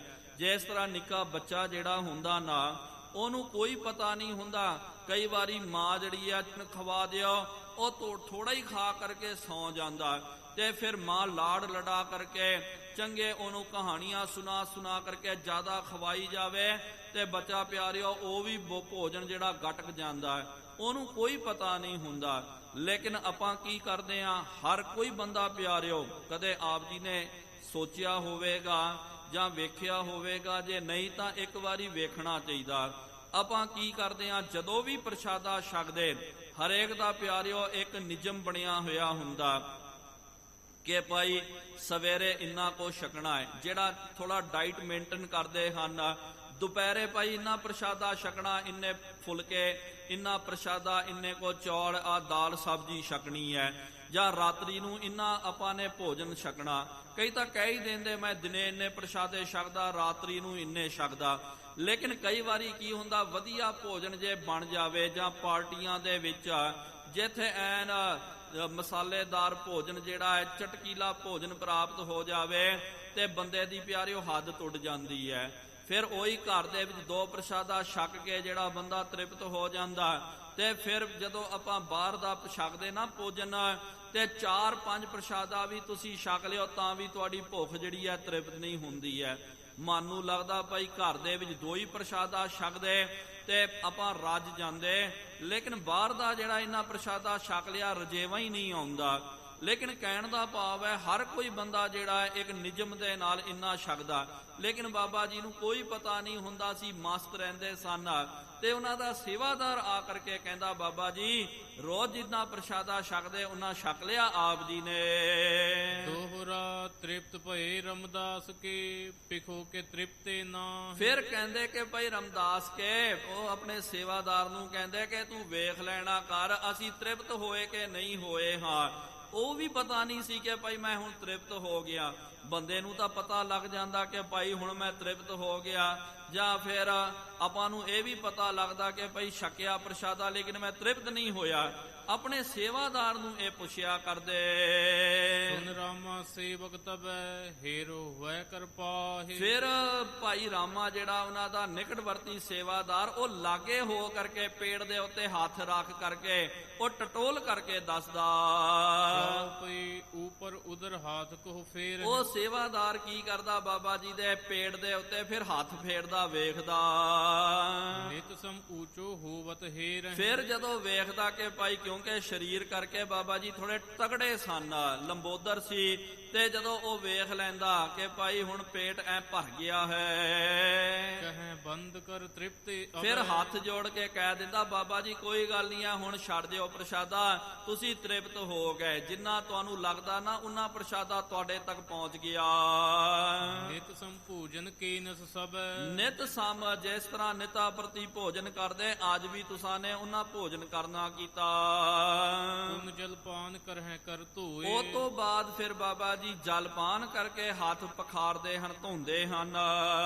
ਪਰਮਹੰਸ ਇਸ ਬਿਦਰਹਿ ਸੋਏ ਇਸ ਤਰ੍ਹਾਂ ਪਿਆਰਿਓ ਪਰਮਹੰਸ ਦੀ ਬਿਰਤੀ ਦੇ ਵਿੱਚ ਸਦਾ ਭਾਈ ਰਾਮ ਕੁੰਵਰ ਜੀ ਰਿਹਾ ਕਰਦੇ। ਕਬ ਤਨ ਸੁਧ ਕਬਹੂ ਨਹਿ ਹੋਏ ਕਦੇ ਕਦੇ ਤਾਂ ਪਿਆਰਿਓ ਉਹਨਾਂ ਨੂੰ ਤਨ ਦੀ ਸੋਝੀ ਨਹੀਂ ਹੁੰਦੀ ਐ, ਚੌਂਕੜਾ ਮਾਰ ਕੇ ਬਹਿ ਜਾਂਦੇ, ਸਮਾਧੀ ਦੇ ਵਿੱਚ ਕਈ ਕਈ ਘੰਟੇ ਜੁੜ ਜਾਂਦੇ। ਬੋਲਹਿ ਕਬਹਿ ਬੁਲਾਏ ਕੋਏ ਤੇ ਕੋਈ ਆ ਕਰਕੇ ਜਦੋਂ ਉਹਨਾਂ ਨੂੰ ਬੁਲਾਉਂਦਾ ਨਾ ਬਚਨ ਕਰਦਾ, ਤਾਂ ਜਾ ਕਰਕੇ ਉਹ ਬਚਨ ਕਰਦੇ, ਪ੍ਰਤੀ ਉੱਤਰ ਦਿੰਦੇ ਹਨ। ਆਪਣੇ ਵੱਲੋਂ ਕੋਈ ਬਚਨ ਬਿਲਾਸ ਨਹੀਂ ਕਰਦੇ, ਕੋਈ ਬੋਲ ਚਾਲ ਨਹੀਂ ਰੱਖਦੇ। ਕਬਹੂ ਵਸਤਰ ਸੰਭਾਰਤ ਦਾਸ ਤੇ ਕਦੇ ਸੇਵਾਦਾਰ ਆ ਕਰਕੇ ਉਹਨਾਂ ਦੇ ਵਸਤਰਾਂ ਨੂੰ ਸੰਭਾਲਦਾ। ਉਪਰ ਕੋ ਪਹਿਰਾਏ ਸੁਪਾ ਤੇ ਜੋ ਕੋਈ ਵਸਤਰ ਹੈ ਕੋਈ ਜਿਹੜਾ ਲਿਆ ਕਰਕੇ ਉਹ ਜਿਹੜਾ ਪਣਾ ਦਿੰਦਾ, ਤੇ ਉਹੀ ਉਹ ਪਾ ਲੈਂਦੇ ਹਨ ਤਨ ਦੇ ਉੱਤੇ। ਅੰਤਰਮੁਖੀ ਬ੍ਰਿਤ ਨਿਤ ਰਾਖੈ ਸਦਾ ਉਹ ਅੰਤਰਮੁਖੀ ਬਿਰਤੀ ਦੇ ਵਿੱਚ ਬਾਬਾ ਰਾਮ ਕੁੰਵਰ ਜੀ ਰਿਹਾ ਕਰਦੇ। ਬੋਲਤ ਜਬ ਬਿੰਤੀ ਬਹੁ ਭਾਖੈ ਜਦੋਂ ਕੋਈ ਆ ਕਰਕੇ ਬਹੁਤ ਸਾਰੀਆਂ ਬੇਨਤੀਆਂ ਅਰਜ਼ੋਈਆਂ ਕਰਦਾ, ਤਾਂ ਜਾ ਕਰਕੇ ਬਾਬਾ ਜੀ ਉਹਦੇ ਨਾਲ ਬਚਨ ਕਰਿਆ ਕਰਦੇ ਹਨ। ਵੀਰਖ ਕੇਸ ਭੌਂ ਦੁਹ ਕਰੇ ਉਹਨਾਂ ਦੇ ਕੇਸ ਪਿਆਰਿਓ ਕਹਿੰਦੇ ਬਹੁਤ ਕੇਸ ਸਨ, ਬੁਢਾਪੇ ਦੇ ਵਿੱਚ ਵੀ ਬਹੁਤ ਲੰਬੇ ਕੇਸ ਸਨ, ਤੇ ਉਹਨਾਂ ਦੇ ਭੌਂ ਭਰਵੱਟੇ ਜਿਹੜੇ ਐਨ ਭਰੇ ਹੋਏ, ਤੇ ਭਰਵੱਟੇ ਦੇ ਵੀ ਕੇਸ ਜਿਹੜੇ ਇੰਨੇ ਲੰਬੇ ਹੋ ਗਏ ਉਹ ਹੇਠਾਂ ਨੂੰ ਆ ਜਾਂਦੇ ਸਨ। ਕਿਉਂਕਿ ਕਈ ਵਾਰੀ ਆਪਾਂ ਵੇਖਦੇ ਆ ਕਈਆਂ ਦੇ ਭਰਵੱਟੇ ਜਿਹੜੇ ਹਨ ਬੜੇ ਭਰੇ ਹੋਏ ਹੁੰਦੇ, ਮੋਟੇ ਜੇ ਹੁੰਦੇ, ਕਈਆਂ ਦੇ ਭਰਵੱਟੇ ਪਿਆਰਿਓ ਉਹਦੇ ਕੇਸ ਇੰਨੇ ਲੰਬੇ, ਤੇ ਕਿਹਾ ਜਾਂਦਾ ਬਾਬਾ ਜੀ ਦੇ ਭਰਵੱਟੇ ਭੌਂ ਦੇ ਜਿਹੜੇ ਕੇਸ ਇੰਨੇ ਲੰਬੇ ਹੋ ਗਏ ਤੇ ਉਹ ਅੱਖਾਂ ਨੂੰ ਵੀ ਢੱਕ ਲੈਂਦੇ ਸਨ। ਕਦੇ ਕੁਝ ਵੇਖਣਾ ਹੈ ਤਾਂ ਚੱਕ ਕੇ ਵੇਖਣਾ, ਤੇ ਬਾਬਾ ਜੀ ਆਪਣੀਆਂ ਭੌਵਾਂ ਨੂੰ ਉਠਾ ਕਰਕੇ ਵੇਖਿਆ ਕਰਦੇ। ਇਹੋ ਜੀ ਅਵਸਥਾ ਦੇ ਵਿੱਚ ਤੇ ਉਹਨਾਂ ਦੇ ਭਰਵੱਟੇ ਵੀ ਜਿਹੜੇ ਭੌਂ ਵੀ ਜਿਹੜੇ ਹਨ ਉਹ ਚਿੱਟੇ ਹੋ ਗਏ। ਦੀਰਘ ਪਲਕਹਿ ਕਬਹਿ ਉਘੇਰੇ ਤੇ ਉਹਨਾਂ ਦੀਆਂ ਪਲਕਾਂ ਵੀ ਜਿਹੜੀਆਂ ਹਨ ਬਹੁਤ ਦੀਰਘ ਹਨ, ਕਦੇ ਕਦੇ ਉਘੇੜਦੇ, ਭਾਵ ਕੇ ਖੋਲ ਕੇ ਵੇਖਦੇ। ਨਾਹਿ ਤਾਂ ਮੁੰਦਰਿਤ ਰਹਿਤ ਬਿਲੋਚਨ ਨਹੀਂ ਤਾਂ ਸਦਾ ਜਿਹੜੀ ਹੈ ਅੱਖਾਂ ਉਹਨਾਂ ਦੀਆਂ ਬੰਦ ਹੁੰਦੀਆਂ, ਸਮਾਧੀ ਦੇ ਵਿੱਚ ਹੀ ਸਦਾ ਤਦਾਤਮ ਰਹਿੰਦੇ। ਕਰਹਿ ਦਾਸ ਕੀ ਸੋਚ ਬਿਮੋਚਨ ਤੇ ਦਾਸ ਜਿਹੜਾ ਵੀ ਸੇਵਾਦਾਰ ਉਹਨਾਂ ਦੀਆਂ ਸੋਚਾਂ ਨੂੰ ਨਾਸ਼ ਕਰਨ ਵਾਲੇ, ਦਾਸ ਲਖਹਿ ਨਿਤ ਕੋ ਵਿਵਹਾਰ ਉਹਨਾਂ ਦਾ ਵਿਵਹਾਰ ਉਹਨਾਂ ਨੂੰ ਤਾਂ ਕੋਈ ਪਤਾ ਨਹੀਂ ਲੱਗਦਾ। ਉਹਨਾਂ ਦੇ ਸੇਵਕ ਹੀ ਜਿਹੜੇ ਹਨ ਉਹਨਾਂ ਦਾ ਵਿਵਹਾਰ ਜਾਣਦੇ, ਉਹਨਾਂ ਦਾ ਪੂਰਾ ਕਿਰਿਆ ਕਰਮ ਜੋ ਉਹ ਕਰਿਆ ਕਰਦੇ, ਮਰਿਆਦਾ ਮੁਤਾਬਕ ਕਰਦੇ ਸਨ। ਸਦਾ ਕਰਾਵਹਿ ਤਿਸੀ ਪ੍ਰਕਾਰ ਉਸੇ ਪ੍ਰਕਾਰ ਦੇ ਨਾਲ ਸਦਾ ਜਿਹੜਾ ਸੇਵਾਦਾਰ ਦੀ ਡਿਊਟੀ ਹੁੰਦੀ ਹੈ, ਇਸ਼ਨਾਨ ਕਰਾਣਾ, ਵਸਤਰ ਪਖਾਰਨੇ, ਪ੍ਰਸ਼ਾਦਾ ਦੇਣਾ, ਤੇ ਦੱਸਣਾ ਵੀ ਹੈ ਕਿ ਬਾਬਾ ਜੀ ਹੁਣ ਤੁਸੀਂ ਰੱਜ ਗਏ ਕਰਕੇ। ਆਮਦ ਖਰਚ ਸੰਭਾਰਨ ਕਰੈ ਤੇ ਮਾਇਆ ਦਾ ਵੀ ਪਿਆਰਿਓ ਕੋਈ ਲਾਲਚ ਨਹੀਂ ਹੈ। ਜੋ ਵੀ ਹੈ ਮਾਇਆ ਕਹਿ ਦਿੰਦੇ ਭਾਈ ਗੁਰੂ ਘਰ ਦੀ ਮਾਇਆ ਹੈ, ਇਹਨੂੰ ਗੁਰੂ ਘਰ ਦੇ ਵਿੱਚ ਵਰਤ ਨਾ ਕਰੋ। ਆਪਣੀਆਂ ਨਿੱਜੀ ਅਯਾਸ਼ੀਆਂ ਵਾਸਤੇ ਜਾਂ ਆਪਣੀਆਂ ਨਿੱਜੀ ਲੋੜਾਂ ਪੂਰੀ ਕਰਨ ਵਾਸਤੇ ਕਦੇ ਮਾਇਆ ਦੀ ਉਹ ਵਰਤੋਂ ਹੀ ਨਹੀਂ ਕਰਦੇ, ਮਾਇਆ ਦਾ ਕੋਈ ਪਤਾ ਹੀ ਨਹੀਂ ਹੁੰਦਾ। ਤੇ ਇਹੀ ਕਹਿੰਦੇ ਕਿ ਭਾਈ ਜੋ ਗੁਰੂ ਘਰ ਦੀ ਮਾਇਆ ਆਉਂਦੀ ਨਾ, ਸੇਵਾਦਾਰ ਸੇਵਕ ਵੀ ਬਹੁਤ ਇਮਾਨਦਾਰੀ ਦੇ ਨਾਲ ਸੇਵਾ ਕਰਿਆ ਕਰਦੇ ਸਨ। ਜੋ ਗੁਰੂ ਘਰ ਦੀ ਮਾਇਆ ਆਉਂਦੀ ਹੈ ਉਹ ਗੁਰੂ ਘਰ ਦੇ ਵਿੱਚ, ਲੰਗਰਾਂ ਦੇ ਵਿੱਚ, ਰਿਹਾਇਸ਼ ਦੇ ਵਿੱਚ, ਲੋਕ ਭਲਾਈ ਦੇ ਵਿੱਚ ਖਰਚਾ ਕਰਨਾ। ਦੇਨ ਲੈਨ ਨਿਜ ਇੱਛ ਵਿਚਰੈ ਤੇ ਦੇਣ ਲੈਣ ਦੀ ਜਿਹੜੀ ਹੈ ਕੋਈ ਇੱਛਾ ਉਹ ਨਹੀਂ ਰੱਖਦੇ ਹਨ ਕਿ ਭਾਈ ਕਿਹਨੂੰ ਦੇਣਾ ਹੈ, ਕਿਤੋਂ ਕਿੰਨੀ ਮਾਇਆ ਲੈਣੀ ਹੈ। ਸਦਾ ਆਪਣੇ ਰਸ ਦੇ ਵਿੱਚ ਰਹਿੰਦੇ। ਕਦੇ ਸੇਵਾਦਾਰ ਨੂੰ ਕੋਈ ਔਂਕੜ ਆ ਜਾਵੇ ਤਾਂ ਉਹ ਜਾ ਕਰਕੇ ਪੁੱਛਦਾ, ਤਾਂ ਬਾਬਾ ਜੀ ਬਚਨ ਕਰਦੇ, ਨਹੀਂ ਭਾਈ ਇੰਜ ਨਹੀਂ, ਤੂੰ ਇੰਜ ਕਰ ਲੈਣਾ ਕਰ। ਬਾਕੀ ਪਿਆਰਿਓ ਸਾਰਾ ਉਹ ਕੰਮ ਸੇਵਾਦਾਰਾਂ ਨੂੰ ਦੇ ਦਿੱਤਾ ਤੇ ਆਪ ਨਿਰਲੇਪ ਰਿਹਾ ਕਰਦੇ। ਇਹੋ ਜਿਹੇ ਭਾਈ ਰਾਮ ਕੁੰਵਰ ਜੀ ਜਿਨ੍ਹਾਂ ਦੀ ਸਾਖੀ ਕਵੀ ਰਾਜ ਜੀ ਨੇ ਉਚਾਰਨ ਕਰਨੀ ਕੀਤੀ। ਹੁਣ ਅੱਗੇ ਇਹਦਾ ਮੁੱਢ ਕਿਸ ਤਰ੍ਹਾਂ ਵੱਜਿਆ, ਹੁਣ ਇਹ ਜਿਹੜਾ ਪ੍ਰਕਰਨ ਜਿਹੜਾ ਅੱਗੇ ਵੀ ਜਾਰੀ ਰਹੇਗਾ। ਇੱਥੇ ਪ੍ਰਸੰਗ ਦੀ ਸਮਾਪਤੀ ਹੈ ਜੀ। ਇਤ ਸ੍ਰੀ ਗੁਰ ਪ੍ਰਤਾਪ ਸੂਰਜ ਗ੍ਰੰਥੇ ਪ੍ਰਥਮ ਰਾਸੇ ਭਾਈ ਰਾਮ ਕੁੰਵਰ ਪ੍ਰਸੰਗ ਵਰਣਨੰ ਨਾਮ ਤ੍ਰਿਤਿਯੋ ਅੰਸੂ। ਇੱਥੇ ਪਿਆਰਿਓ ਤੀਜਾ ਜਿਹੜਾ ਅਧਿਆਏ ਗੁਰ ਪ੍ਰਤਾਪ ਸੂਰਜ ਗ੍ਰੰਥ ਦਾ ਪਹਿਲੀ ਰਾਸ ਦਾ ਸਮਾਪਤ ਹੋਇਆ। ਇੰਨੀਆਂ ਕੋ ਬੇਨਤੀਆਂ ਪ੍ਰਵਾਨ ਕਰਿਓ। ਵਿਚਾਰ ਕਰਦੇ ਆਂ ਬੇਅੰਤ ਗਲਤੀਆਂ ਹੋ ਗਈਆਂ ਜੀਓ ਮਾਫੀ ਬਖਸ਼ਣੀ ਅੱਗੇ ਤੋਂ ਸਮਤ ਆਓ ਸਾਰੇ ਗੱਜ ਵੱਜ ਕਰਕੇ ਫਤਿਹ ਬੁਲਾਈਏ। ਵਾਹਿਗੁਰੂ ਜੀ ਕਾ ਖਾਲਸਾ ਵਾਹਿਗੁਰੂ ਜੀ ਕੀ ਫਤਿਹ। ਹੈ ਅਚੁੱਤ ਹੈ ਪਾਰ ਬ੍ਰਹਮ ਅਬਨਾਸੀ ਅਘਨਾਸ ਹੈ ਪੂਰਨ ਹੈ ਸਰਬ ਮੈਂ ਦੁਖ ਭੰਜਨ ਗੁਣਤਾਸ। ਹੈ ਸੰਗੀ ਹੈ ਨਿਰੰਕਾਰ ਹੈ ਨਿਰਗੁਣ ਸਭ ਟੇਕ। ਹੈ ਗੋਬਿੰਦ ਹੈ ਗੁਣ ਨਿਧਾਨ ਜਾਂ ਕੈ ਸਦਾ ਵਿਵੇਕ। ਹੈ ਅਪਰੰਪਰ ਹਰ ਹਰੇ ਹੈ ਪੀ ਹੋਵਨਹਾਰ। ਹੈ ਸੰਤਾਂ ਕੈ ਸਦਾ ਸੰਗ ਨਿਧਾਰਾ ਆਧਾਰ। ਹੈ ਠਾਕੁਰ ਹਉ ਦਾਸਰੋ ਨਿਰਗੁਣ ਗੁਣ ਨਹੀਂ ਕੋਏ ਨਾਨਕ ਦੀਜੈ ਨਾਮ ਦਾ। ਰਾਖਾਂ ਹੀਐ ਪਰੋਏ ਆਏ ਪ੍ਰਭ ਸ਼ਰਨਾਗਤੀ। ਕਿਰਪਾ ਨਿਧ ਦਿਆਲ ਏਕ ਅੱਖਰ ਹਰ ਮਨ ਬਸਤ ਨਾਨਕ ਹੋਤ ਨਿਹਾਲ। ਵਾਹਿਗੁਰੂ ਨਾਮ ਜਹਾਜ ਹੈ ਚੜ੍ਹੈ ਸੋ ਉਤਰੈ ਪਾਰ। ਜੋ ਸ਼ਰਧਾ ਕਰ ਸੇਵੰਦੇ ਪਾਰ ਉਤਾਰਨ ਹਾਰ। ਕਥਾ ਨਿਤਾ ਪ੍ਰਤ ਹੋਤ ਹੈ ਸੁਣਹੁ ਸੋ ਸਿੰਘ ਸੁਜਾਨ। ਨਾਨਕ ਗੁਰੂ ਗੋਬਿੰਦ ਸਿੰਘ ਜੀ ਸਦਾ ਕਰੈ ਕਲਿਆਣ। ਨਾਨਕ ਗੁਰੂ ਗੋਬਿੰਦ ਸਿੰਘ ਜੀ ਸਦਾ ਕਰੈ ਕਲਿਆਣ। ਇਕ ਓੰਕਾਰ ਸਤਨਾਮ ਕਰਤਾ ਪੁਰਖ ਨਿਰਭਉ ਨਿਰਵੈਰ ਅਕਾਲ ਮੂਰਤ ਅਜੂਨੀ ਸੈਭੰ ਗੁਰ ਪ੍ਰਸਾਦ ਜਪ।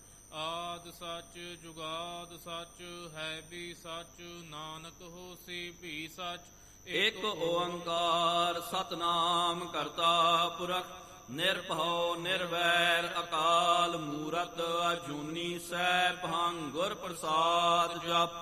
ਆਦ ਸੱਚ ਜੁਗਾਦ ਸੱਚ ਹੈ ਵੀ ਸੱਚ ਨਾਨਕ ਹੋਸੀ ਵੀ ਸੱਚ। ਇਕ ਓੰਕਾਰ ਸਤਨਾਮ ਕਰਤਾ ਪੁਰਖ ਨਿਰਭਉ ਨਿਰਵੈਰ ਅਕਾਲ ਮੂਰਤ ਅਜੂਨੀ ਸੈਭੰ ਗੁਰ ਪ੍ਰਸਾਦ ਜਪ। ਆਦ ਸੱਚ ਜੁਗਾਦ ਸੱਚ ਹੈ ਵੀ ਸੱਚ ਨਾਨਕ ਹੋਸੀ ਵੀ ਸੱਚ। ਇਕ ਓੰਕਾਰ ਸਤਨਾਮ ਕਰਤਾ ਪੁਰਖ ਨਿਰਭਉ ਨਿਰਵੈਰ ਅਕਾਲ ਮੂਰਤ ਅਜੂਨੀ ਸੈਭੰ ਗੁਰ ਪ੍ਰਸਾਦ ਜਪ। ਆਦ ਸੱਚ ਜੁਗਾਦ ਸੱਚ ਹੈ ਵੀ ਸੱਚ ਨਾਨਕ ਹੋਸੀ ਵੀ ਸੱਚ। ਇਕ ਓੰਕਾਰ ਸਤਨਾਮ ਕਰਤਾ ਪੁਰਖ ਨਿਰਭਉ ਨਿਰਵੈਰ ਅਕਾਲ ਮੂਰਤ ਅਜੂਨੀ ਸੈਭੰ ਗੁਰ ਪ੍ਰਸਾਦ ਜਪ। ਆਦ ਸੱਚ ਜੁਗਾਦ ਸੱਚ ਹੈ ਵੀ ਸੱਚ ਨਾਨਕ ਹੋਸੀ ਵੀ ਸੱਚ। ਵਾਹੋ ਵਾਹੋ ਗੋਬਿੰਦ ਸਿੰਘ ਜੀ। ਵਾਹੂ ਵਾਹੂ ਗੋਬਿੰਦ ਸਿੰਘ ਜੀ। ਕਲਗੀਆਂ ਵਾਲੇ ਗੋਬਿੰਦ ਸਿੰਘ ਜੀ। ਕਲਗੀਆਂ ਵਾਲੇ ਗੋਬਿੰਦ ਸਿੰਘ ਜੀ। ਬਾਜਾਂ ਵਾਲੇ ਗੋਬਿੰਦ ਸਿੰਘ ਜੀ। ਬਾਜਾਂ ਵਾਲੇ ਗੋਬਿੰਦ ਸਿੰਘ ਜੀ। ਫੌਜਾਂ ਵਾਲੇ ਗੋਬਿੰਦ ਸਿੰਘ ਜੀ। ਫੌਜਾਂ ਵਾਲੇ ਗੋਬਿੰਦ ਸਿੰਘ ਜੀ। ਚੋਜੀ ਪਿਆਰੇ ਗੋਬਿੰਦ ਸਿੰਘ ਜੀ। ਚੋਜੀ ਪਿਆਰੇ ਗੋਬਿੰਦ ਸਿੰਘ ਜੀ। ਵਾਹੋ ਵਾਹੋ ਗੋਬਿੰਦ ਸਿੰਘ ਜੀ। ਵਾਹੂ ਵਾਹੂ ਗੋਬਿੰਦ ਸਿੰਘ ਜੀ। ਵਾਹੋ ਵਾਹੋ ਗੋਬਿੰਦ ਸਿੰਘ ਜੀ। ਵਾਹੂ ਵਾਹੂ ਗੋਬਿੰਦ ਸਿੰਘ ਜੀ। ਧੰਨ ਧੰਨ ਸਾਹਿਬ ਸ੍ਰੀ ਗੁਰੂ ਨਾਨਕ ਦੇਵ ਜੀ ਮਹਾਰਾਜ। ਧੰਨ ਧੰਨ ਸਾਹਿਬ ਸ੍ਰੀ ਗੁਰੂ ਗੋਬਿੰਦ ਸਿੰਘ ਸਾਹਿਬ ਜੀਓ ਮਹਾਰਾਜ। ਧੰਨ ਧੰਨ ਸਾਹਿਬ ਸ੍ਰੀ ਗੁਰੂ ਗ੍ਰੰਥ ਸਾਹਿਬ ਜੀਓ ਮਹਾਰਾਜ ਆਪ ਜੀ ਦੇ ਪਾਵਨ ਪਵਿੱਤਰ ਅਸਥਾਨ ਤਖਤ ਸੱਚਖੰਡ ਸ੍ਰੀ ਹਜ਼ੂਰ ਸ੍ਰੀ ਅਬਚਲਨਗੜ੍ਹ ਸਾਹਿਬ ਜੀ ਵਿਖੇ ਸ਼ਾਮਾਂ ਦੇ ਦੀਵਾਨ ਸਜਾਏ ਗਏ ਹਨ। ਸਜੇ ਹੋਏ ਪਾਵਨ ਦੀਵਾਨਾਂ ਦੇ ਵਿੱਚ ਗੁਰ ਇਤਿਹਾਸ ਦੀਆਂ ਕਥਾ ਵਿਚਾਰਾਂ ਹੋਈਆਂ। ਕਥਾ ਵਿਚਾਰਾਂ ਕਰਦਿਆਂ ਬੇਅੰਤ ਗਲਤੀਆਂ ਹੋ ਗਈਆਂ ਜੀਓ ਮਾਫੀ ਬਖਸ਼ਣੀ ਅੱਗੇ ਤੋਂ ਸਮਤ ਆਈਆਂ ਸੰਗਤਾਂ ਦੀਆਂ ਹਾਜ਼ਰੀਆਂ ਤਿਲ ਫੁੱਲ ਭੇਟਾਵਾਂ ਪ੍ਰਵਾਨ ਕਰਨੀਆਂ। ਜੋ ਜੀ ਆਪ ਜੀ ਕੇ ਦੁਆਰੇ ਆਵੇ ਸੋ ਸਦਾ ਹੀ ਰਾਜੀ ਪ੍ਰਸੰਨ ਜਾਵੇ। ਗੁਰ ਨਾਨਕ ਨਾਮ ਚੜ੍ਹਦੀ ਕਲਾ, ਤੇਰੇ ਭਾਣੇ ਸਰਬੱਤ ਦਾ ਭਲਾ। ਤਿਹਾਰ